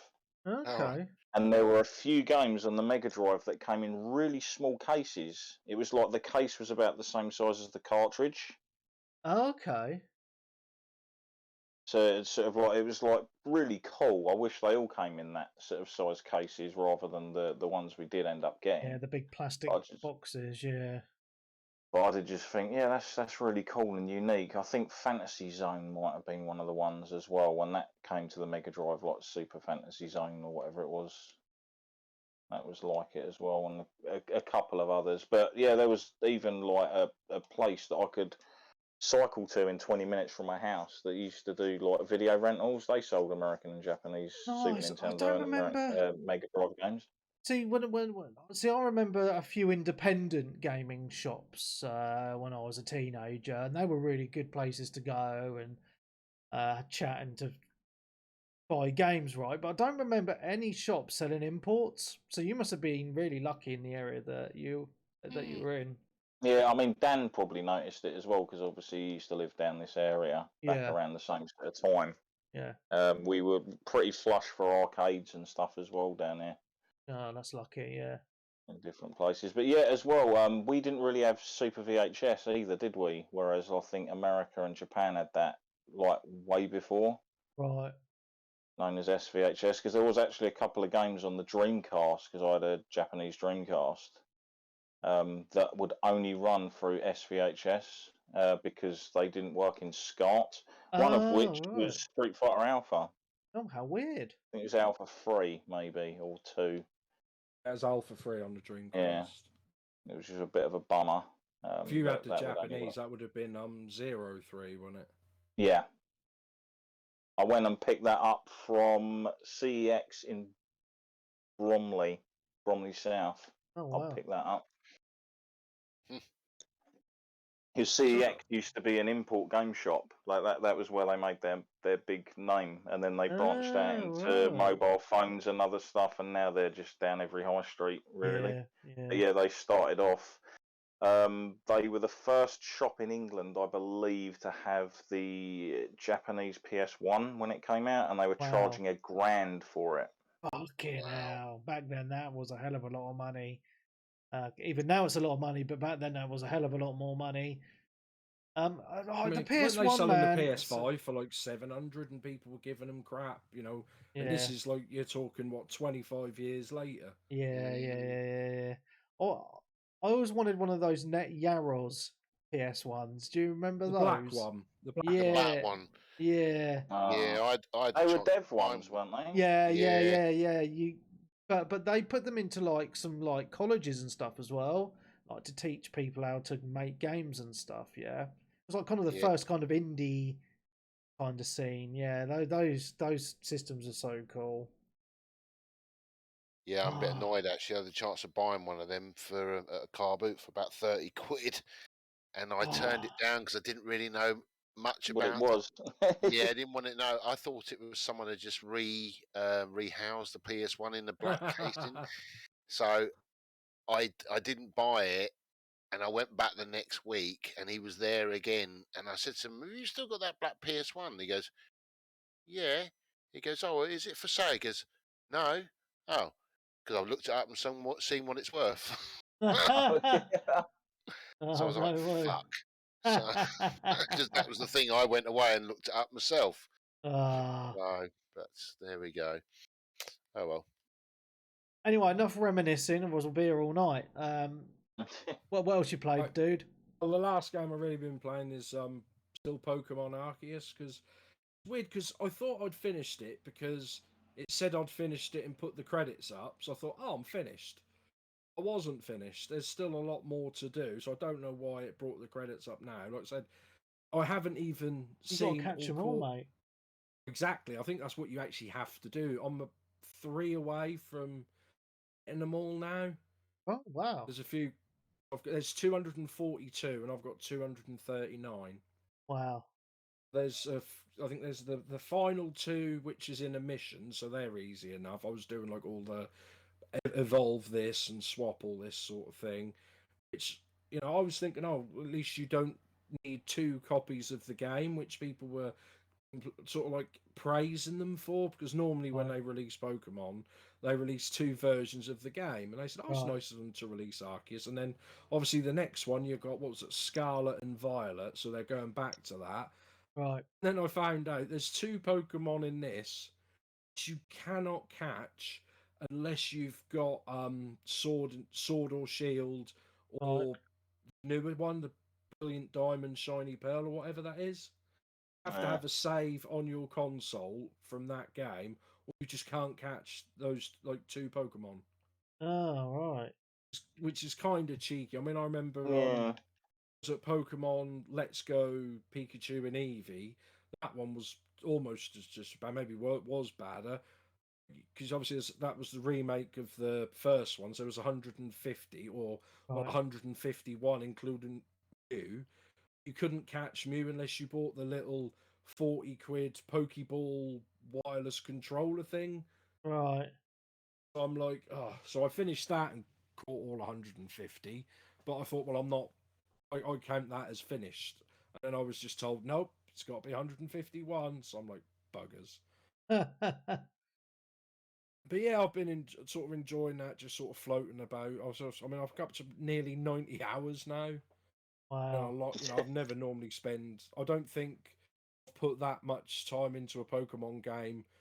Probably in the last 5 or 6 Pokemon games put together. I was like, spend about an hour. I was like, done this before. It's just better graphics. Bored now, but that's pretty good. Other than that, we've had it's a bit of Forza Horizon 5. Try to get the barn finds. For some reason, they just won't unlock anymore. I think I've got one half left to restore, and the other one just won't pop up. Okay. Just keep doing races and stuff, but no, that's about it. Nice, man. Nice. So what about you then, Darren? We talked about Elden Ring. I put about 10 hours or so into Forbidden West. Just basically be going around doing like the side stuff and grabbing some new armors and clearing out different bits and bobs because there was a hell of a lot to do in this game. Yeah. Couple of annoying activities. The racing I thought was a bit shit. Okay.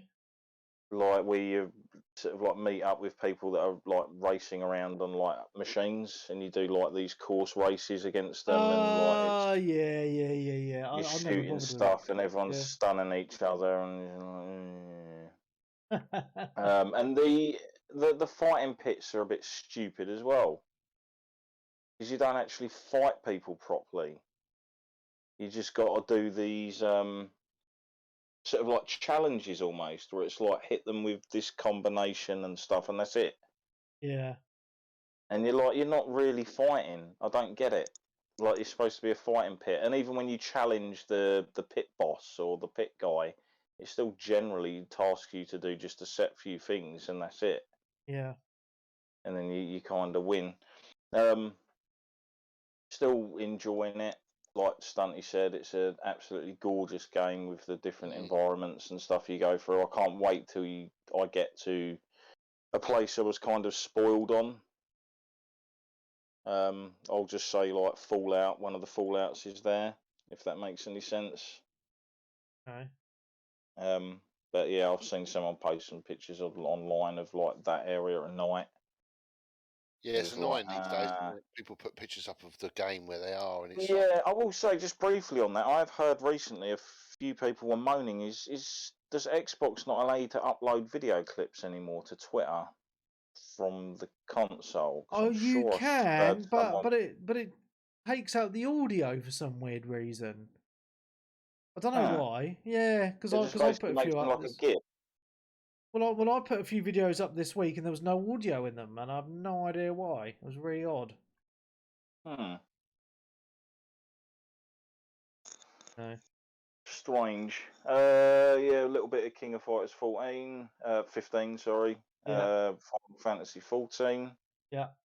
Black Desert, Fortnite. There seems to be less people playing Save the World since they put the animals in. Shocking, because they're not good. They shouldn't have been added, in my opinion. But since it came out, I've put about 25 to 30 hours into the new Dawn of Ragnarok expansion for Assassin's Creed Valhalla. Oh, okay. How is that? Fantastic. It's really good. It obviously delves into the Asgardian sort of Nordic mythology sort of stuff to do with Odin and whatnot, and it's quite interesting because obviously there's a lot of crossover between this and obviously God of War because it's all set around the same sort of thing. So Baldur's been kidnapped by the Lord of Muspelheim or Fime or however you pronounce it, and obviously Odin's basically off to get him back, and he ends up in the land of the dwarves, basically. and it deals with some of the stuff from previously in the Asgardian side to that when you go into the dream world. So there was a dwarf there that you were he was sort of like working for Odin, but you let him return home after doing a favour for you. So it's set well after that, because obviously that's sort of like been quite in the past sort of a thing at that point. So it's a pretty reasonable size expansion. I'd say it's bigger than obviously the Siege of Paris and the other one, like map size wise. But there's a lot of different weird things you can do in it. So when you first get there, you pick up something that's sort of like a bracelet that fits on your opposite arm to the Assassin's Dagger. And this enables you to absorb powers, up to 5 different powers from various enemies. And you can use abilities with them. So one will let you shapeshift into a crow and fly around. The other one will let you teleport around using arrows. One of the others will engulf you in lava and enable you to basically walk around in molten areas and blend in with obviously the fire giants and stuff. And then there's the opposite version of that, which is like the ice one, which lets you deal with the Jotunheim or whatever it is people. But you can also collect various materials while you're going around to help upgrade those powers and abilities as well. Okay, that sounds. So you can be flying around as the Raven, and say one of the abilities will let you extend the duration you can fly. And another version of it will allow you to do like an air assassination from the sky. This game is so fucking big now, isn't it? I mean, it was big when it came out, but with all the extra content that they've put out, it's just absolutely gigantic, isn't it? It's insane. There's obviously new armor sets. They added a new weapon type. I can't remember what it's called, and I honestly don't know what the name of it is. Actually, I could probably tell you. I'll bring up the achievements, because there was an actual achievement for using it. There's kind of like what were they called? Like the Order of the Ancients in the previous one. Right. So there's like a version of those in the game, but they're not actually listed. But they can drop different bits and bobs as well. Atgeir. It's kind of like a long spear with a big, long, curved blade on the end of it. Almost like an executioner's axe, but if it was like even longer. So it's like a completely new weapon type. So anyway, these new other creatures are around. They can drop items that you can have forged into a weapon, because it's all to do with like the dwarves stuff. There's like a lot of the mountains in this dwarven region are actually made of complete gold. Right. Wow. That you're scaling around as well. You've also got like these what are they called?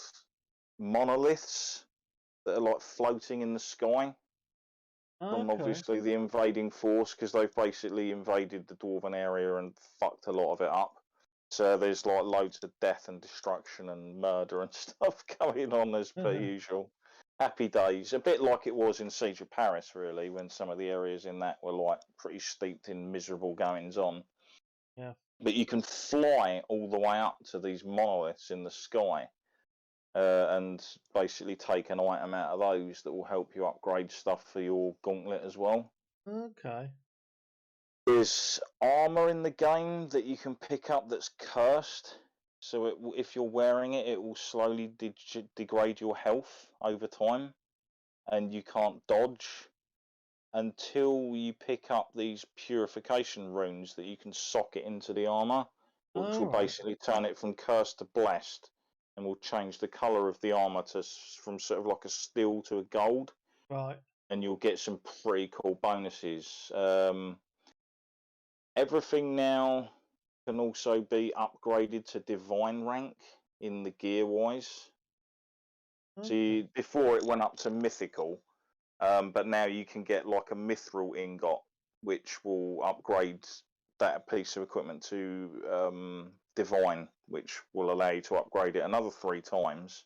Costs a lot of materials, but thankfully they're quite in abundance in this new zone, so they have balanced that aspect pretty well.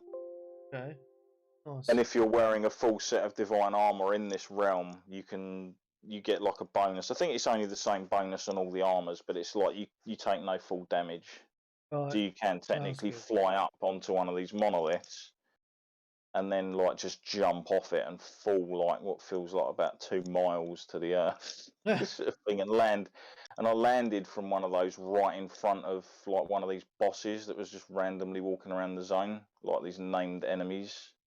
Oh, nice. And it was like, bring it on. It was like almost pretty cinematic, like an Iron Man just coming in and landing straight in front of them and then just going hammer and tongs. Brilliant. There's new abilities as well that you can get. They've increased the level cap now, or the power cap to I think it's 535, which I hit today. Wow. Yeah, there's just like a ton of stuff. There's also an arena where you meet one of your Valkyries. Okay. And you can refight like classic battles from the game in this arena. Okay. But you can also add boasts to your fights. So while you're going around the world, I think you start with about 2 or 3, 1 or 2 maybe, actually, to tell a lie. And as you go around the world, some of the things you pick up are heroic deeds. And then you take these heroic deeds back to the Valkyrie, Kara or Kira or whatever her name is, and she'll basically, you can then apply these boasts like from these stories to the tales that like these arena fights. So it might be stuff like you hit an enemy and spikes come out of them, so the next, if you hit them again while they're covered in spikes, you'll take a ton of damage. Or you might not be able to use arrows, or every other hit the enemy's immune to damage.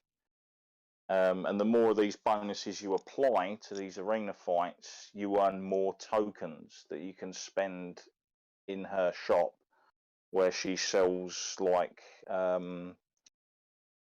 technically Odin's armor set, Right. or the All-Father's armor set. So I got the most expensive item there, which was about 2,800 of these tokens, which was like his shield. But she also sells Odin runes, which are a brand new rune type that can only be socketed into divine armor. And some of them are pretty damn cool, like on a successful parry has the chance of spawning in like a creature to help you, like in your fight for a few seconds, and then buggers off kind of thing. So I don't know whether it's worth the price, because it is expensive. It was about the same price as what the previous kind of year 1 pass was, and that was obviously the island DLC plus the Siege of Paris. Right. And Was I it don't know 30 whether quid? it was like £32. Right. £32, $40. I mean, you did, if you pre-ordered it or bought it by, I think it's the 1st of April, you get some gear with it and such. Right. Like some armor outfits and things, but so that would normally cost you about sort of 15 quid. So I don't know. It is a hard one, but I do really enjoy the game. So I did pick it up. Probably only about sort of a wee bit through the story, because I've just been going around doing all the different bits in all the other areas and such. Obviously, once I picked up the cursed armor, I was like, right, I need to run around and find out where all these curse stones are, so I can remove the curse off the armor. Yeah. Such. Cool. But yeah, if people are after more Valhalla after finishing everything that the game's got to offer, then fair enough. I think the problem is the game was so I mean, one of the big, cool it's things just... was, you know, you got to fight. I got to fight the 3 witches again, so that was cool. Like the witches of Leothrith or whatever it is that you have in the original to get Thor's armor, which is what I'm wearing at the moment. I turned Thor's armor into divine. One of the other things that's kind of interesting is you get sort of like world events in the world you'll go to, and it kind of plays them out, like the way they did in The Division or Watch Okay. Dogs, where you kind of get the outlines of characters, and it tells the story of what happened. And a lot of them, like I went up into the mountains, and as soon as I went up into the mountains, it got really dark, and there was like thunder and lightning hammering about everywhere, and it started chucking it down with like rain and stuff. And then there was like something I could interact with. It was like an anvil, and it was right at that point. He sort of says like this is where Mjolnir was formed, like by the dwarves, capturing the spirit of the lightning and all of that sort of stuff. So there's areas of the game you'll go to that explain the dwarves' creations of like these mythical items from legend, Oh, okay. which is kind of cool to have a little sort of backstory thing there. Right. No, it sounds really good. Is that the last game you played? Is it, Darren?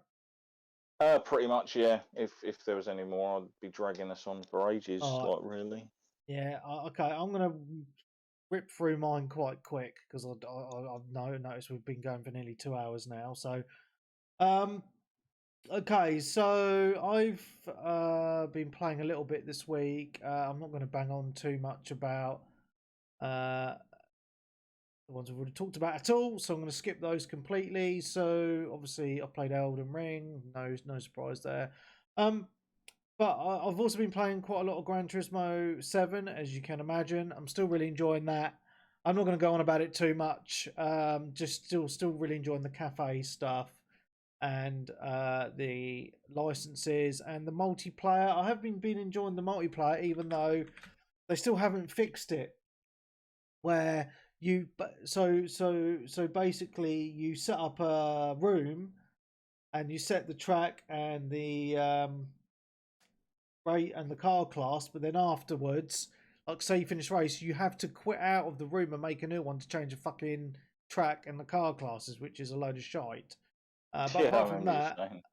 I'm still really enjoying it. It looks absolutely gorgeous. I was playing it yesterday, and I was playing it with the steering wheel. I had my headphones on, really loud, and I was doing a championship, and the rain was pouring down on the car.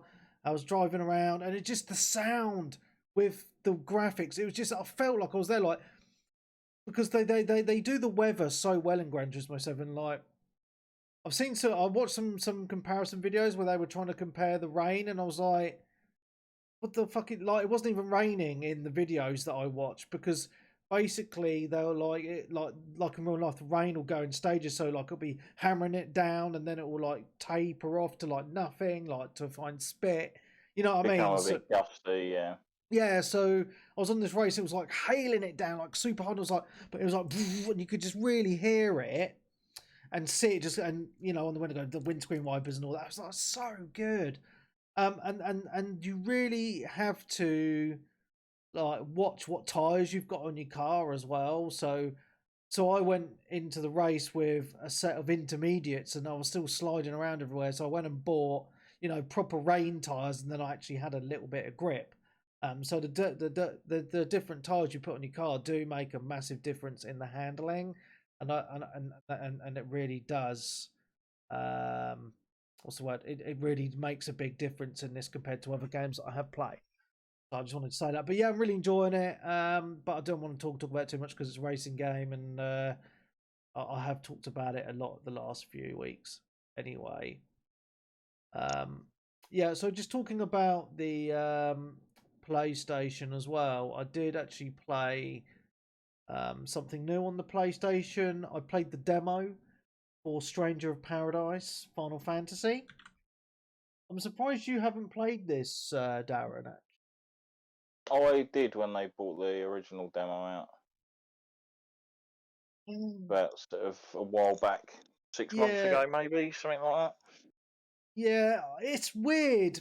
I actually came away from it. I didn't actually finish demo because apparently it's like 6 hours long or something crazy. There's a big chunk in there, and the save carries on to the main game, but the graphics are not current gen at all. I'm just going to go out and say it really looks ropey in the gameplay. It really does, and it's just a little bit disappointing, just in the graphical department, which is a shame. And then with the actual kind of story, it just feels odd. Like, have you ever played Final Fantasy 1? The first Final. Yeah, I mean, I know what the storyline of the game is, and I know where it's going to end up. So it's that kind of doesn't exactly excite me. It's basically, it felt like the story of Final Fantasy 1 to me. Yeah, it is. It's the setup for it. Yeah. So it's basically the 4 heroes, and they've got these crystals, and it's like, earth, wind, fire, water. You've got to relight these crystals. I was just if like, you played Castlevania Lords of Shadow, you might have an idea of where the story's going to go. Yeah. So I mean, it's a weird one because part of me was enjoying the combat a little bit, and I like the way that you can change your weapons and you can use magic and stuff like that. It felt like a Nubenstein's version of Elden Ring / Dark Souls, to be honest, where they've done the combat. Speaking of which, can you imagine if From Software got hold of Castlevania as a license that'd be amazing, and gave it the Dark Souls treatment? Yeah.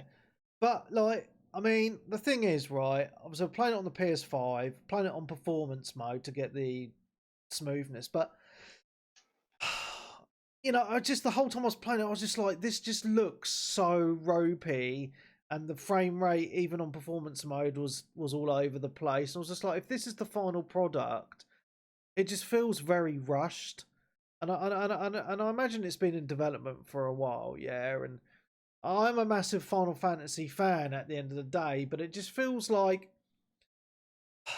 it kind of feels like one of those kind of those AA games that we used to get on the 360. We used to get quite it's a lot. Not Square Enix. Square Enix didn't make this. No, it's Koei Tecmo, isn't it? Is it Koei Tecmo? Or I believe so. Yeah. Yeah. So I mean, or some Team of it. Ninja, one of those I mean, part of me's like, I have the nostalgia feels.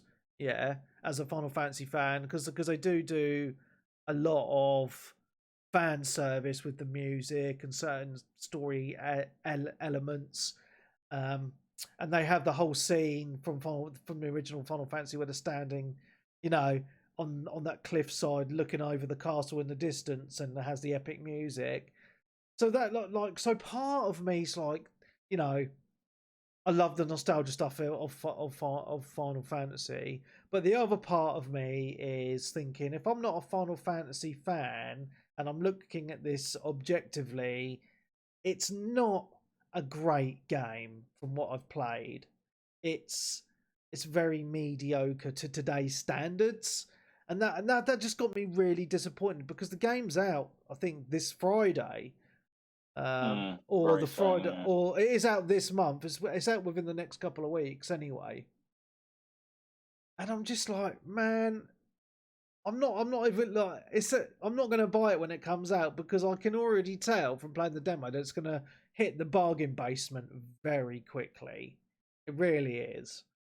And it's just a shame to me, like Square, and I know it's not made by Square, but they're publishing it. It's a Final Fantasy name brand, right? It's like, Square Enix are so hit and miss with their games. Like, there's another game that came out this week that's, we'll talk about it in the news section maybe, but yeah, it hasn't had a good reception. No, and it seems like they maybe put out one really good game, and then they put out a couple of really bad clunkers, and then they put out another really good game. So it's just like, they're so all over the place. It's hard to know what you're gonna get, which is very frustrating, because with most developers and publishers, you kind of know what sort of experience you're gonna get when you buy one of their games. But with SquareSoft, the last few years, it's just like, I don't know what getting, and as a fan,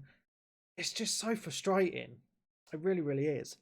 So yeah, I mean, check out the demo if you guys want. It's on PlayStation, and it's it's an interesting experience because I'm in a Final Fantasy fan group on Facebook, and there's whole arguments going on in there. Like I went in there and said, "Oh, I think it's shit," and there's people going, "Oh, I think it's amazing." Blah blah blah. So it's been quite interesting having those conversations with people as well. So yeah, man. So there's that. Okay, so I've only played 2 other games. I've actually completed a game today. That's on Game Pass. It's only about 3 hours long, but it's absolutely fantastic. It really, really is. It's a game called Far Changing Tides. So it's the sequel to a game that I really enjoyed called Far Lone Sails, which I like. So I've played Far Lone Sails on Steam. This came out launch day and day. I'm not sure if it's on the Xbox console. I haven't actually looked because I played this on Game Pass on the PC. I imagine it would be on Xbox because I played it with a controller. Basically, it's a side-scrolling kind of puzzle game where you have a vehicle which you need to navigate across the sea. Yeah. And so it's basically like you're micromanaging your vehicle. You know, it's got sails, it's got an engine, like the sails can get damaged, and like the engine can overheat, so you need to cool it down with water. You need to go and collect fuel for your engine. And then you get stuck in certain places, then you have a little puzzle to solve to get your vehicle off, you know, further on, yeah. And it's just so chilled out, right? Because it's there's no enemies to fight or anything like that. It's literally your vehicle, which you do upgrade throughout the game as well. You get more different parts and things for the vehicle throughout. And the music is so nice. And like the puzzle areas you get to are really well done, to be honest. They really, really are. Not too taxing, but they might take a little bit of figuring out like kind of where to go and stuff. But I came from really enjoying Far Lone Sails a couple of years ago, and this is a direct sequel. And it does have a few nods to the original games, because in the first game you were in a land vehicle.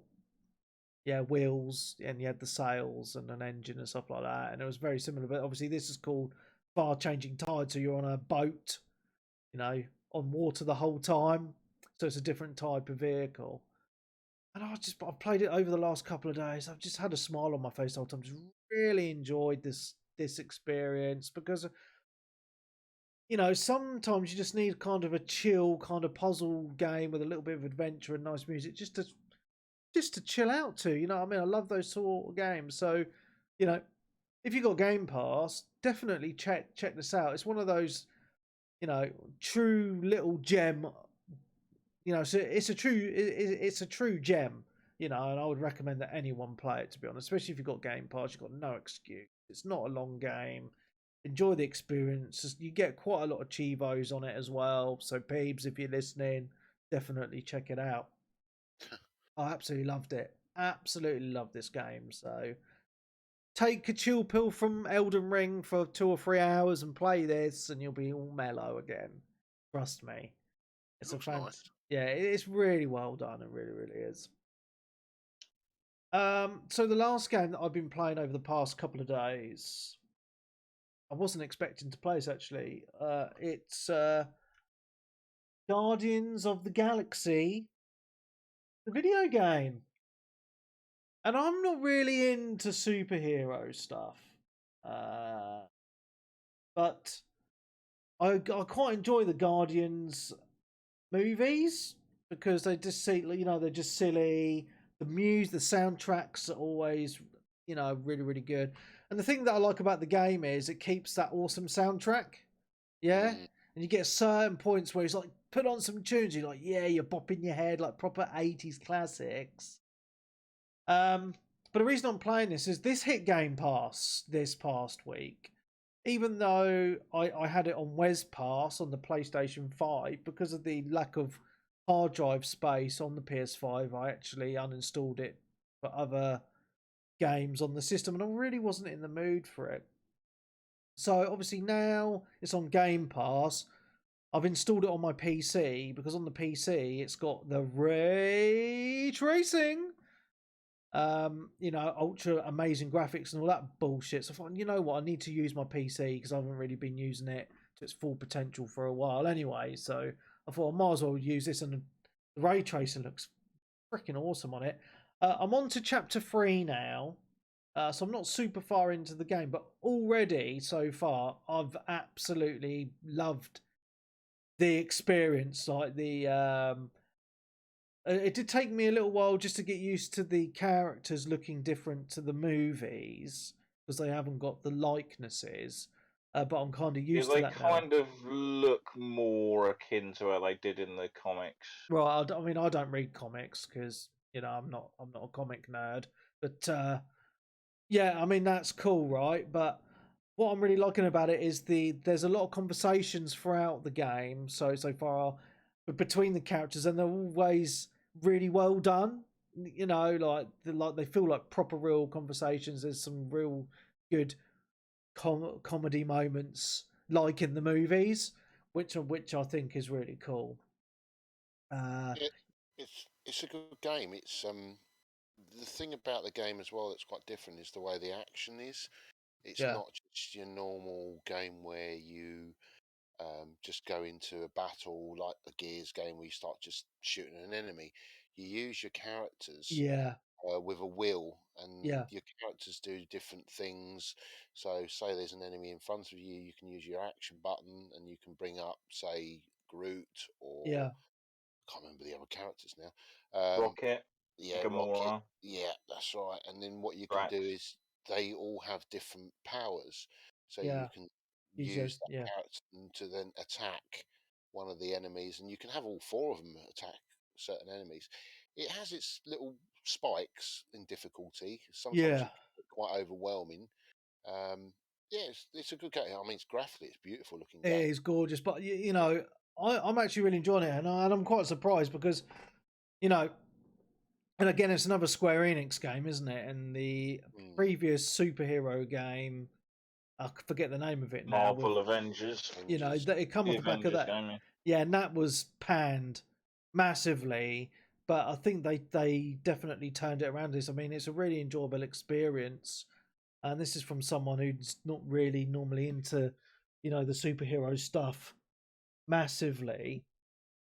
I don't think it did that well due to everyone was put off by Marvel which is why it's on Game Pass. I think it's only been out about 6 months.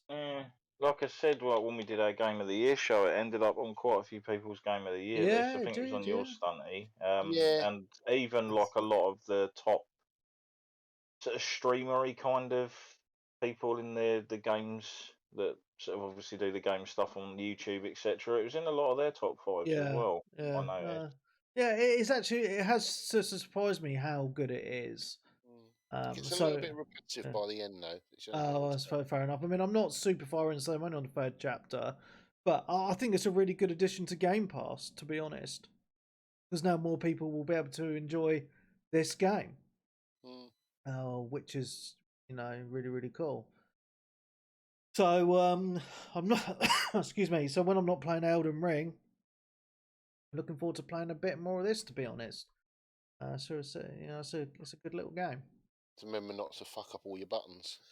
Well, actually, so this is what I was going to say, right? So I'm playing it on PC, right, using an Xbox controller, right? And this game seems to get a little bit confused, and this is a known issue.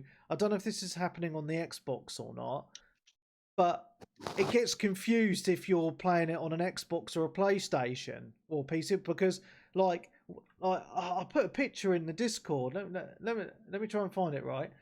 And then this happens all the fucking time. It's basically here it is. Let me just put Discord onto my other screen so you can see. Right. So it will have when it gives you a tutorial of what buttons to press.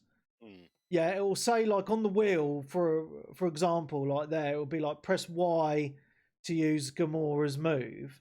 Yeah. And then on the one underneath it says press triangle to select Gamora.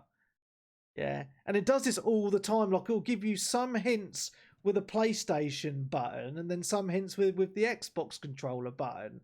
And it's done this throughout the whole game for me so far. It's really bizarre. It's like they haven't like changed all the menus to suit the different controllers. It's just really bizarre. I was like, what? You know? What's going on in that? It's like the perfect picture. You know, it's got Y for Gamora there, then it says press triangle. Really, really odd glitch, which I hope they sort out, because that's going to confuse a few people. 100%. Yeah, all right. So, shall I get into questions? There's only been a couple, so it won't take us long at all. Oh no, news first. There's only been a little bit of news. I'm not going to go through loads of it. There was the PlayStation event thing. What's it called? Not State of Play. State of Play. I was going to say Treehouse, but that's Nintendo. There was actually a couple of things that I was actually really excited for, to be honest. So the first one that they showed off was Turtles: The Cowabunga Collection. I love the Turtles games, man. But this is coming out multi-platform though, so it's not just a PlayStation exclusive. Yeah, and physical as well, not just digitally. That's really cool. But yeah, it's all the Konami Turtles games that they released.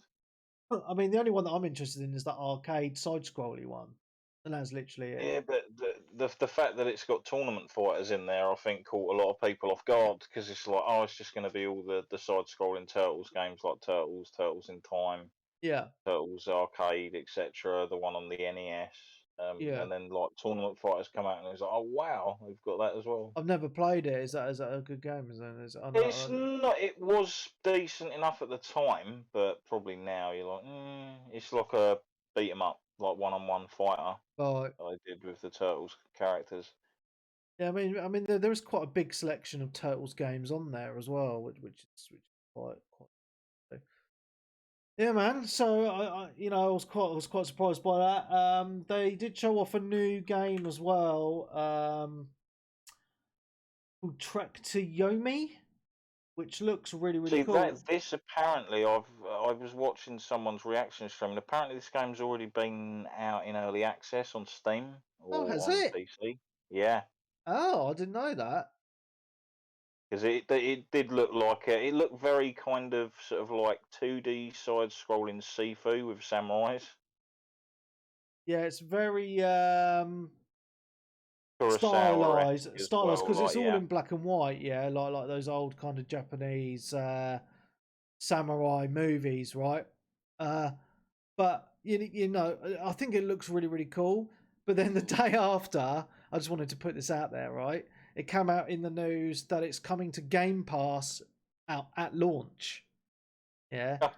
So they've advertised it on the PlayStation, but then if you got Game Pass, you get it on day one anyway as part of your subscription, which I thought was quite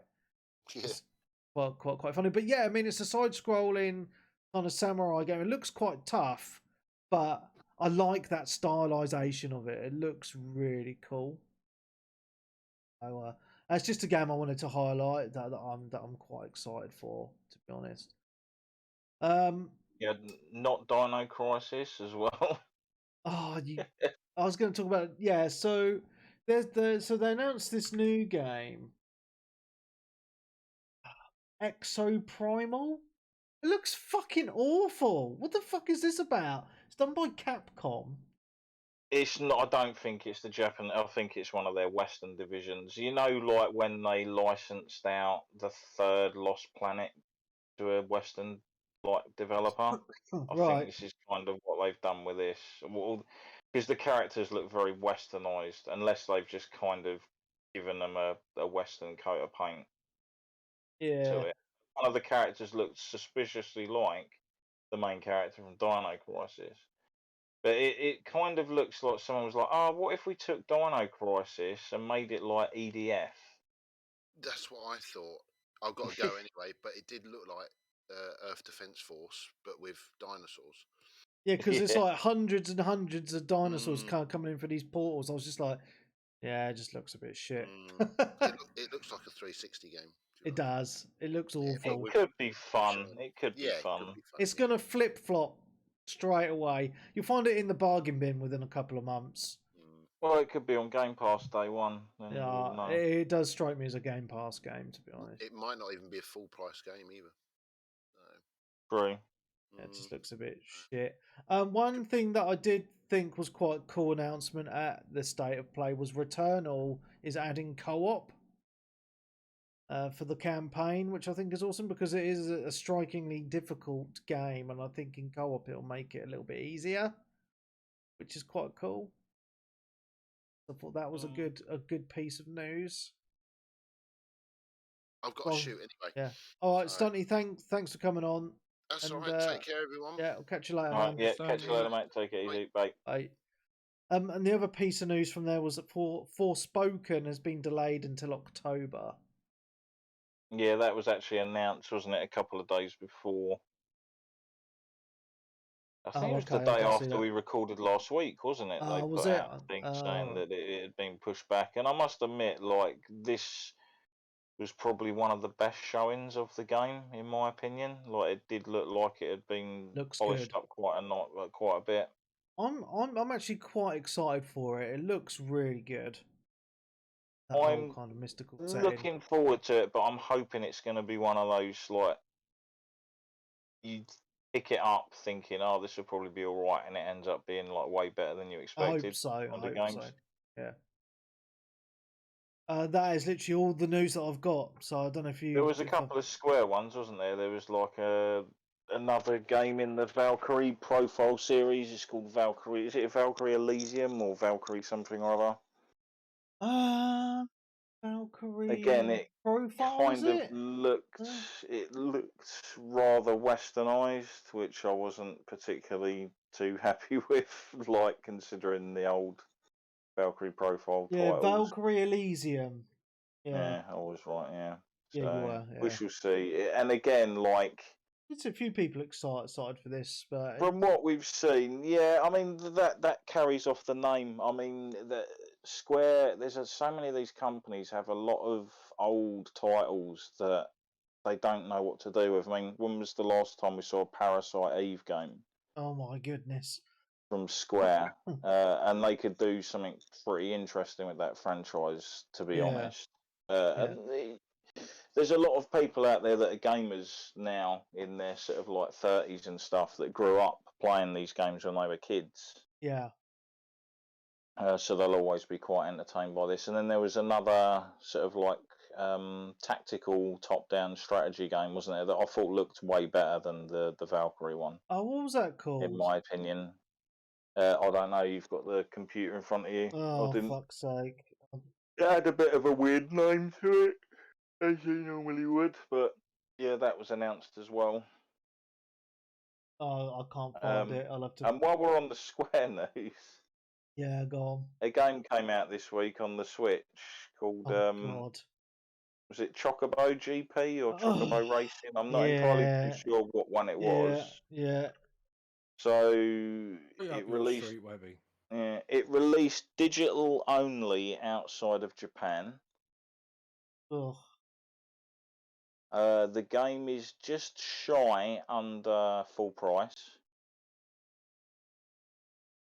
and it's got battle passes and microtransactions in it. Oh, for fuck's sake. And one of the characters in the battle pass, can you guess who it is? Cloud? Cloud. Yeah. Oh, they're just rinsing people, man. Fuck those guys. And it looks awful as well. I mean, why It would looked you... reasonably passable. I mean, Ugh. like one of the blokes that was reviewing it said it's a pretty fun kart game, but It's no Mario he said, Kart, like, though. considering you have to get a battle pass and you've got to reach level 60 in the battle pass to get Cloud, Yeah, it's it's bollocks. fucking ridiculous. Like, it's just Yeah. like, this is a fan favourite character who should have been in the original roster for the game, Yeah. not stuck in a battle pass. And he went, and it gets worse. You buy Yes. microtransaction currency, which is called, like, they've given it a name, like, you know, they give all of the different current names. And it's the typical thing of you can't buy it in the increments you want to buy just a specific item. You buy it in a set amount and you get more than you need. And the currency has a fucking expiry date. Oh, for fuck's sake. Why would anyone buy this piece of shit? Oh my god. I bought it. What? Did you? Oh. I They are releasing I say they're releasing a physical version. They're releasing a code in a box. It looks awful. Fucking code in a box. Absolutely ridiculous. Yeah, I mean, to be honest, like I said before with the Babylon's Fall stuff, I don't like it when obviously these developers put out games that they've worked hard on, but get screwed over because of the monetization. I mean, the games themselves aren't particularly like, oh, I've got to buy this. Like, you don't hear a lot of stir and stuff about it. And then what you do end up hearing about it, even later on, it's like, oh, God. Like, and it just probably puts even more people off. Like, I'm hoping with the egregious monetization in both this and Babylon's Fall, it literally pushes Square away from all this games as a service shit, because I think people have had enough of it. You look at, obviously, the games as a service model is kind of winding down per se. I mean, Fortnite still does it well. You could say Warzone still does it well. People don't mind like the Battle Pass stuff in that. But then like people have like been given stuff like Elden Ring, and the more people that are going to be into things like Elden Ring are like, hold on a minute, I've got a full game here. Yeah. I didn't get asked to buy any microtransactions. None of the armors are locked behind like paying money. There's no DLC or add-on shit for it. Like, I got a full game, and these other companies want to pay the same money and then charge us shit on top for stuff that we should technically already have. Yeah, when it's a free game, I think people sort of get it because that's the only way they're actually getting any money. But charge like for a game and then want that on top, it's just greed, isn't it? Yeah. 100%. Plus, when you know your game's tied into the whole live service model, it puts an expiration date on the game. Yeah. Bullshit. Anyway, I'm going to move on because obviously time is ticking along and it's getting I've got a very couple late of now. quick bits, Webby, because one for you, just a couple of you know, Halo, the co-op thingy, the Oh yes, I forgot to mention this, didn't I? I forgot to add this. That was supposed to come out Q1 of this year, so what's that, the end of April or the end of March or something? Yeah. And that's Q1, end of March, yeah. Yeah, and that's now been delayed, and they don't know when. They haven't given us anything. It'll be a Christmas release. That's the Xbox. I'll tell you what, it is fucking awful what they've done with Halo because, you know, they turned it into a live fucking service, like we were just saying. Well, listen, like, you know, when did Halo Infinite come out? The multiplayer about November. November. It's now mid-March, right? They've not added any new multiplayer maps. They haven't added any new playlists. They haven't added the co-op or Forge into it. Like, what the fuck are they doing there? You know what I mean? And it just feels like the Master Chief Collection all over again, where it took them like 5 years just to fix the fucking multiplayer. It is so disappointing, you know. Halo. At least that had all the campaigns that. Yeah, but you couldn't play them in fucking co-op for like nearly 5 years because the netcode was so shit, you know. True. I mean, I don't have any friends anyway. So yeah, but the thing is, right? Halo is supposed to be the flagship game on the Xbox. Like, it's the game, right? And it's come out with features missing, and the multiplayer is free to play. You don't even need to have Xbox Live or Game Pass or anything for that.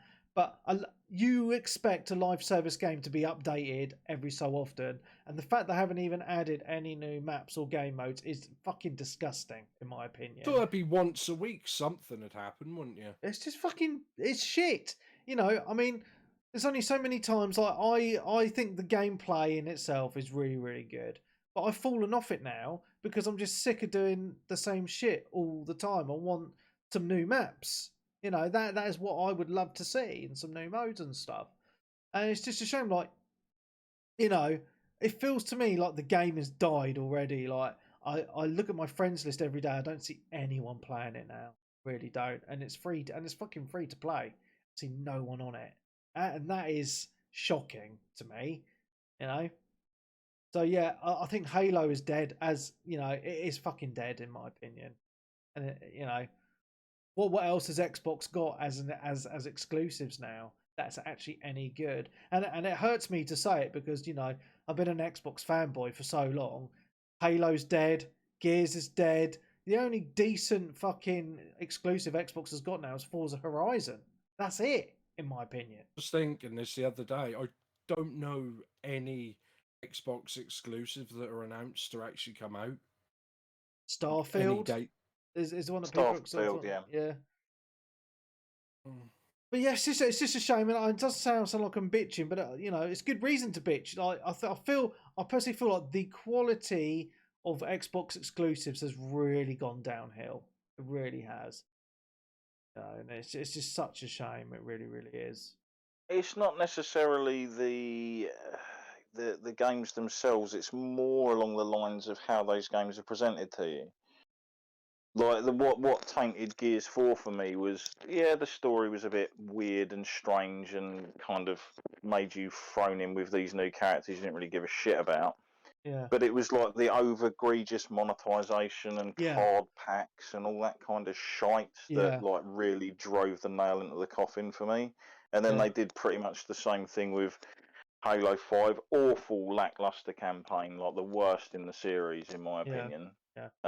Didn't care for the multiplayer. I don't think there was firefight or anything in it at launch. Again, they that turned, was packed on later on. Tried to turn the multiplayer in 5 into a Call of Duty clone, and it was Yeah, fucking and then awful. that was full of like card packs and fucking bullshit, wasn't it? It was just like, it no. was, yeah, 100%, man. Yeah, it's just a shame. I got another one as well, which was the GTA 5 the remaster. I want to say, Yeah. I don't know. Oh, the one they're going to charge you money for. Yeah. Well, I have bought it though, so You fucking well, mug. Mug. Probably that'd be like the 4th time I bought it, I think. Because aren't they selling it like 40 quid? It's 35. It did cause a bit of a hoo ha because isn't it cheaper on PlayStation or something? Yeah, that's what sort of. I'll tell you, it's 35 quid. Fuck's If you buy it before I think it's the middle of June, it's half price. It's like £17.50. Right. But that's the campaign and the newer version of GTA Online. Yeah, the online's free, isn't it? Oh. What? I thought the online was going to be free. No, the online is free. It's just the campaign, like the story. No, you have to pay for the online as well. It's free on PS5 or PlayStation 5 for 3 months before it goes back up in price. So you can only pre-order the campaign on PlayStation, which is half that price again. So it's like £8.70 or something. So it's half of the £17.50 or whatever it is. So that's why it caused a bit of thing. And it wasn't worded correctly on the actual websites, like on Xbox and PS5. Even though they put it up ready to pre-order, it didn't actually say what was available because the GTA Online is going to be free to play and free to download for 3 months. They're not going to charge you for it until middle of June. So it's £9 for the story mode on PlayStation. You have to pay another £9 or whatever that'll be in June if you want to keep playing GTA 5 online. If you fucking hell. That's why it's just confused everyone. I don't know why it would be free for PlayStation, but I'm pretty sure it's just I bet PS5. Xbox aren't happy because technically it's like it doesn't go into their smart delivery whole thing, is it? Because technically you're just playing the same version of the game, but just on a better system or a more powerful I'm system. not sure because I went in there. I mean, I pre-ordered it was £17.50 because I said, well, I'm not paying any more than £15 for it, and it was £17.50. So I thought, well, that's close enough, really. It was £35 is a piss take. I thought it was going to be. I hoped it was going to be like a free upgrade. And I thought, well, maybe a tenner, £15 pushing it, and they've just gone in straight in £35. I mean, Why are they ever going to release GTA 6? I just like the thing is, right? I don't. Console gamers get so ripped off. It's like I've bought this on Steam, right? And I'll never have to buy another version of it again because I just update it. Yeah. But like if you have it on console, you buy it on the Xbox 360, then you got to buy it again on the Xbox One, then you got to buy it again on the Xbox Series X. You know, that's really fucking nuts for the same game that's been out for over 10 years. Or has it been like no? Here's the best bit. I bought it and it comes, Skyrim. it comes out next week. I think on the 18th. I think it comes out. Fuck's sake. So I paid for it. It's like click download. So I looked in the thing. Where is it? Can't find it. And I looked. I can find 90 gig for the GTA Online because I only actually want to play the story again, and I can't find where it is where you download the campaign story. It's just not there. That'll probably be on the day. Yeah. I hope so, but because it said, you can pre-install, but you can obviously they want you to pre-install GTA Online because you could buy all your shark cards and stuff like that. But I don't know. Like, I'm hoping it's gonna actually be like 4K 60. I mean, that's sort of. I doubt it. I doubt it, mate. That's what I'm thinking because that's what's really annoyed me because I've been watching. It should be a 10-year-old game. Fucking hell. Yeah, I mean, I look at the digital foundries and stuff like that. And what annoys me is on Xbox One X and PS4 Pro, they were like, "Oh, do you want it 1080p at 60 frames per second, or do you want it at 4K at 30?" And I was like, "I've got my new Series X now, lovely." And it's the same shit happening again. So they're gonna wait for the Xbox Series X Pro X or whatever it's going to be called. And is that even going to give you like 4K and 60 frames per second? It's just fucking annoying. Why, I honestly think they're just doing it deliberately at this point. I still bought it, so I'm still the problem, aren't I? Yep. You are, mate.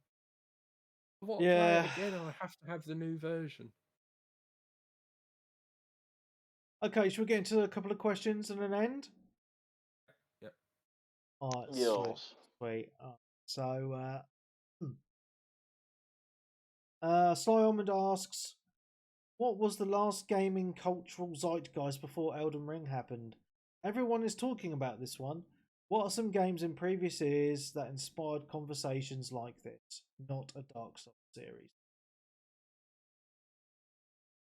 I don't know, man. It's been a long time, isn't it? I think maybe Skyrim would be one of them. I think Skyrim was pretty big.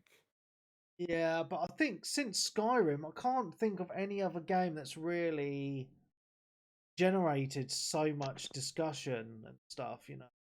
Oh, not discussion. I mean, you have your flash in the pans like Fall Guys and things like that just kind of hit at the moment. Animal Crossing, I suppose, was massive. Oh yeah, true. Yeah.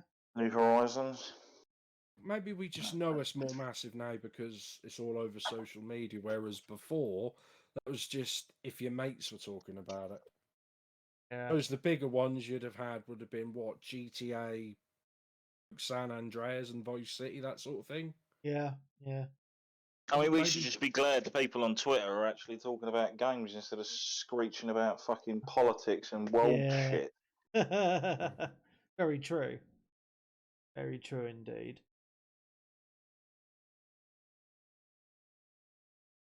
I can't really think of anything else. It's really hard to. Bloodborne was obviously another one that was like big. Yeah. For the online stuff. Maybe Minecraft went mental, didn't it? Yeah. How old is Minecraft now? Oh, it's well old now, isn't it? I mean, we were playing that on the 360, weren't we?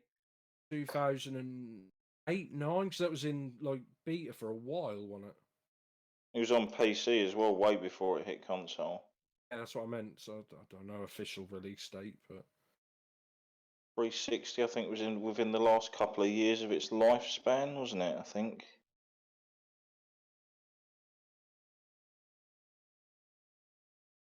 Okay, shall I move on? Mm-hmm. Okay, so Wes asks, Battlefield games releasing in a mess is nothing new. DICE somehow always manage to turn it around. But do you think there is any coming back for Battlefield 22? Free to play. I don't think so, man. I really don't. Or giving it away on PS Plus and Xbox Gold, games with gold or something. Just to try and boost the player numbers a bit. Seriously, I mean, it's hard to say, but I think Battlefield 2042's had so much bad press, and gamers are now sick of DICE and EA fucking them over. I think there's just too much bad blood now, and that trust is completely gone. And I think even if they fix the game to make it amazing, I still don't think it will get a decent player base. I was going to say, do you think gaming is going to be sort of like turning itself around, per se, over what's happened the past few years with people getting pissed off with obviously over, over push microtransactions and other shite, games released unfucking finished? Well, I hope so, because, people are sick of it. And it has caused a lot of discussions online, hasn't it? And I think companies... People are more aware of it, aren't they? Yeah, they are more aware of it, and I think... It's been going on for at least a decade now. Yeah, but I think Battlefield might have been the straw that broke the camel's back, to be honest, because so many people pre-ordered it and are so pissed off. Yeah, they spent like 80-odd quid plus on this game that's now dead. I think it's lucky to have like 3,000 or 4,000 people playing it at a time, which for a multiplayer only game is not many people. Yeah. And then you look at the games that have been heavy hitters and sold well: Elden Ring, Horizon Forbidden West, and other single player titles that don't have all this microtransaction bollocks. They're just games which work. I think, as you say, people are taking notice, and I think companies are now taking notice that we're not going to put up with this shit. Yeah, so I'm hoping it does turn around. I really, really do. I mean, we're getting more games pushed back. That's a fact. Yeah, and I think Square need to take notice. They are being, with that Chocobo GP bullshit. I think the sales are going to speak volumes on that one. Yeah. So, I mean, they're launching that game as well, aren't they? Like a week before the huge Mario Kart dump. Yes. Yeah. 100%. Yeah. Because you're getting all them new courses next week. Cool, man. They're going to break that, aren't they? I'm getting that. Mario Kart. Do you think they're just going to be a setting where you just say, just play the new courses? Or are they just going to bury them in everything, all the other courses, and you're just going to have to play like 20 rounds of like every other course until you finally unlock them? Not to unlock them, if they're just going to be there. Surely they're smart enough to actually just have a setting to just only have the new ones. Yeah, I think that'll be. To be honest, I hope so. Oh. Yeah, with this thing, I mean, I remember when you had that guy on Web. I can't remember his name. You had him on last year or the year before. He came back. He used to work for like developing like Sony games. I can't remember what one it was. I think yeah. Oh, Chris.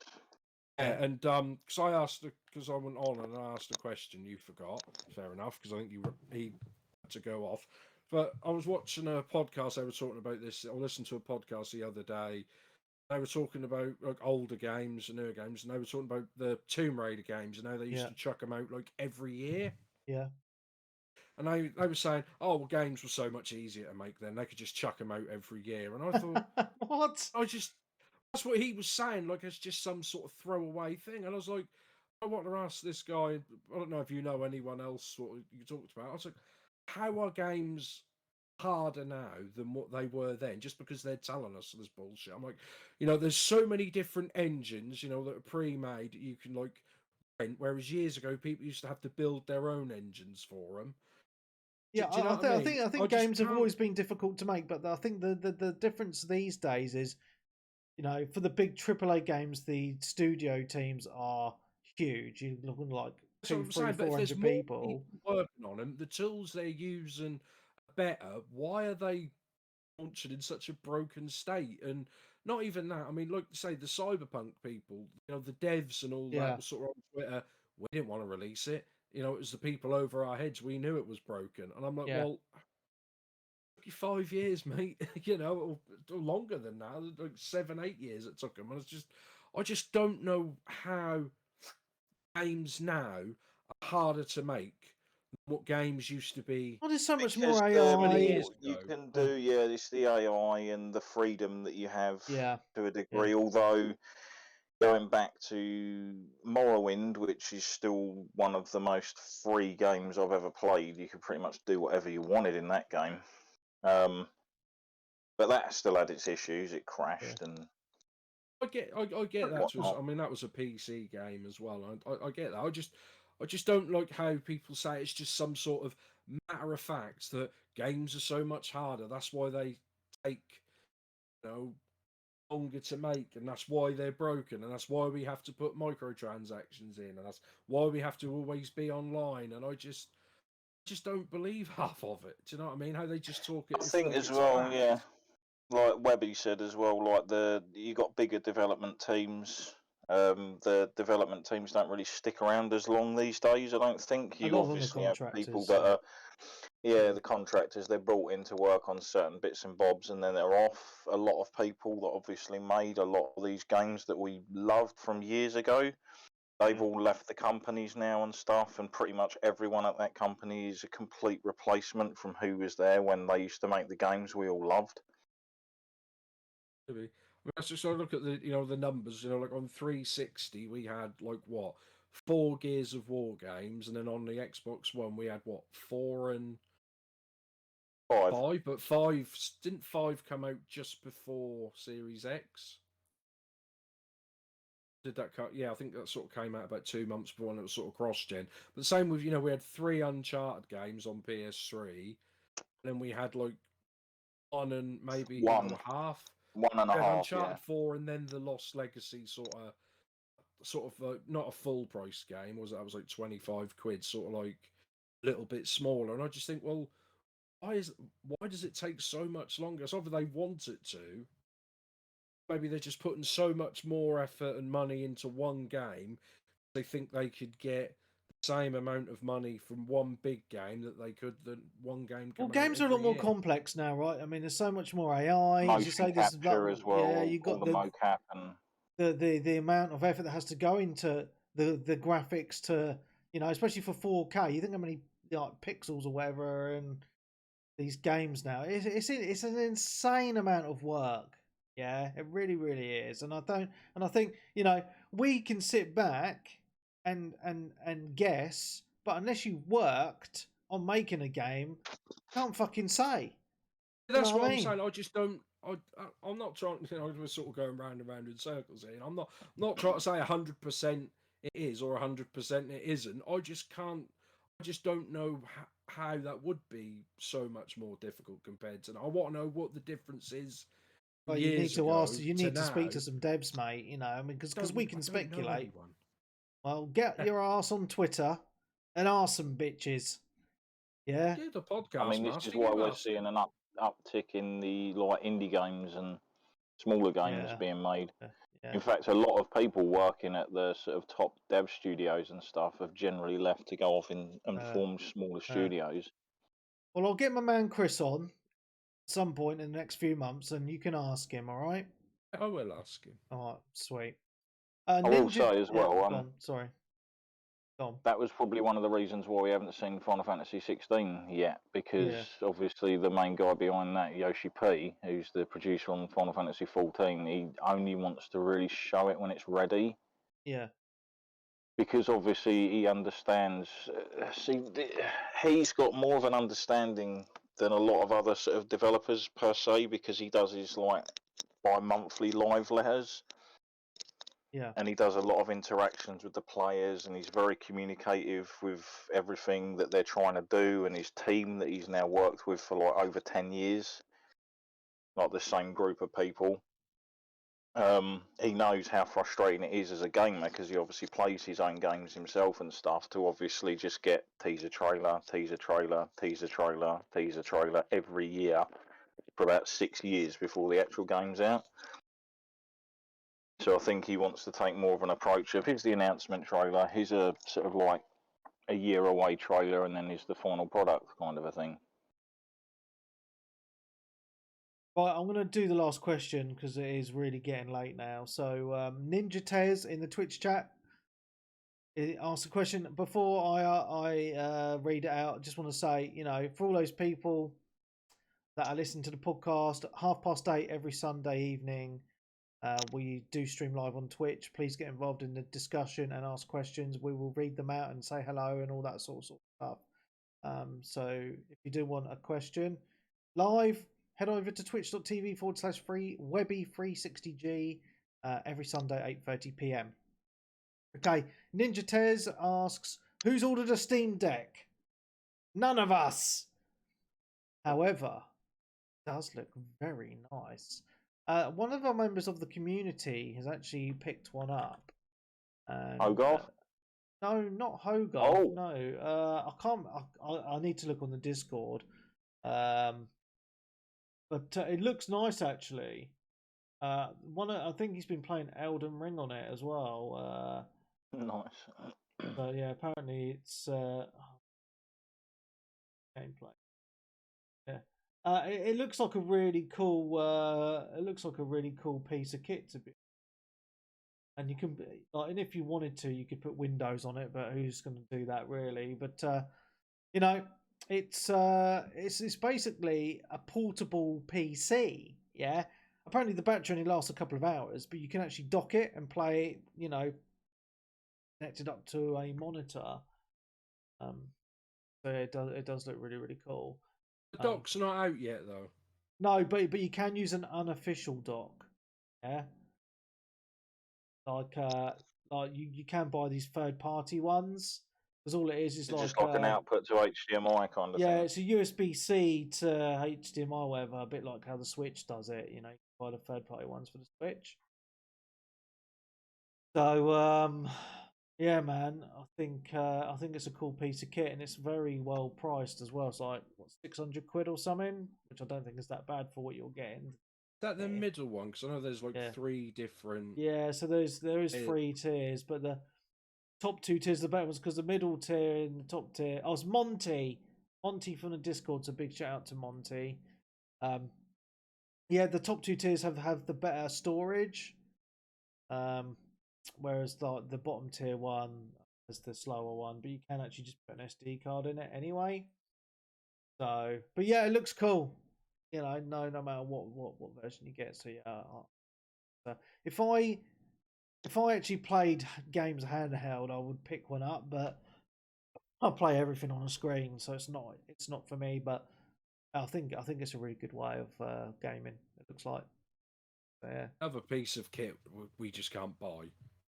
Yeah. Yeah. So the middle version is 460 quid, according to Ninja Tez, which is actually a really good price. Yeah. So that's really, really cool. Okay, that is all the questions. It is 11:30 at night. I know some of us have got work tomorrow. I don't. I have the day off. But I think Nick or Darren might have work. I don't know. But I'm on 2 till 10 this week. Finally back on 8 hours. Oh, nice. And I'm on 12 hours again after that for about a month. Cool. Anyway, we're going to end it here. And thank you everyone for listening. Thank you everyone for listening live on Twitch. Big shout out to all of you. Big shout out to all the patrons. You're all super awesome. And yeah, so thank you very much. So from me, Mark Webb, Gamer Tag Piss and Steam ID, Webby360G. And Nick fights on the Twitter and the Twitch. And Sensei Switch and the departed Stunt Master. Cool. So I'm not going to go through all the usual gumph. You're all patrons, pretty much, who are listening to this section. So just say a big thank you to you all again. And hopefully we will see you again next Sunday, 8:30 p.m. So from all of us here, thank you very much. We will see you next week. Goodbye. My throat is so sore. Since I had COVID about 3 weeks ago, I haven't got rid of this cough. It's pissing me off. You're going to have it for a couple of months, apparently. Yeah. Oh, really? The cough lasts for a few months, does it? Did you not know this, Webby? That's all people have been talking about for 2 fucking years. I'll I fucking had switch my off. cough and my voice didn't sound right for about 6 weeks. Oh, fuck's sake. So annoying. I had it before it was popular. I had it really early. I had it where it was some weird virus from China. Chinese virus. Yeah. When I went to the doctors and I was like, oh, well, I haven't been to China. When I got home, I did order that Spider-Man mask from China, though. Dear. And then I was just like, oh, I'll just to the hot doctors, then I'll pop to Sainsbury's and buy loads of stuff, just infecting half of Norwich. Yeah. I think most of it was infected before we even knew about it, though, wasn't it? Yeah. Mine, that's all over. Well, they said that's over. Now we could start with World War 3. Yeah. Fucking World's going mad, innit? Yeah, what's the problem is the media seem to fucking love it, don't they? Oh, that's fucking Gives them something to talk about, doesn't it? yeah. Yeah, I mean, that's why they're so happy after COVID. When that sort of kicked off in America, they just actually went crazy, didn't they? Yeah. Oh, the Tories loved it, mate. It got everyone off their case for a couple of Yeah. weeks, didn't it?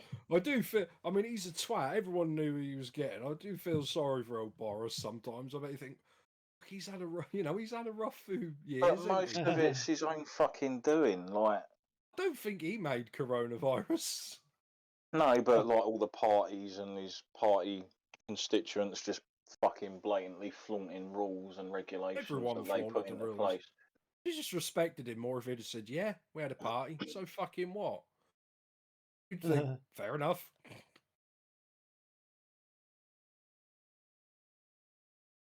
Well, dudes, I am very tired, Mm. and I need to go to bed. So I'm gonna say, laters. Yeah, catch you later, guys. How about All right, see you later. Yeah, I'll talk to you guys in the week, probably anyway. Yeah, how's the old Aussie thing going? Yeah, we're thinking of going in about 4 weeks. Fair enough. Yeah, Just trying till it to. gets a bit cooler out And now there we've for got you, at least. our passports. Was waiting for my daughter's passport. Took freaking ages. And now we're just trying to settle on a date. Yeah, because I should work in shifts and stuff. And I get the maximum time out there. So, yeah. I'm off next week, so I'll be on next week. Some stuff. Oh, dudes. Well, I'll talk to you later. Yeah, catch you Enjoy. later, guys. See you. Bye. Bye. Bye. See you later, everyone on Twitch. Catch you later.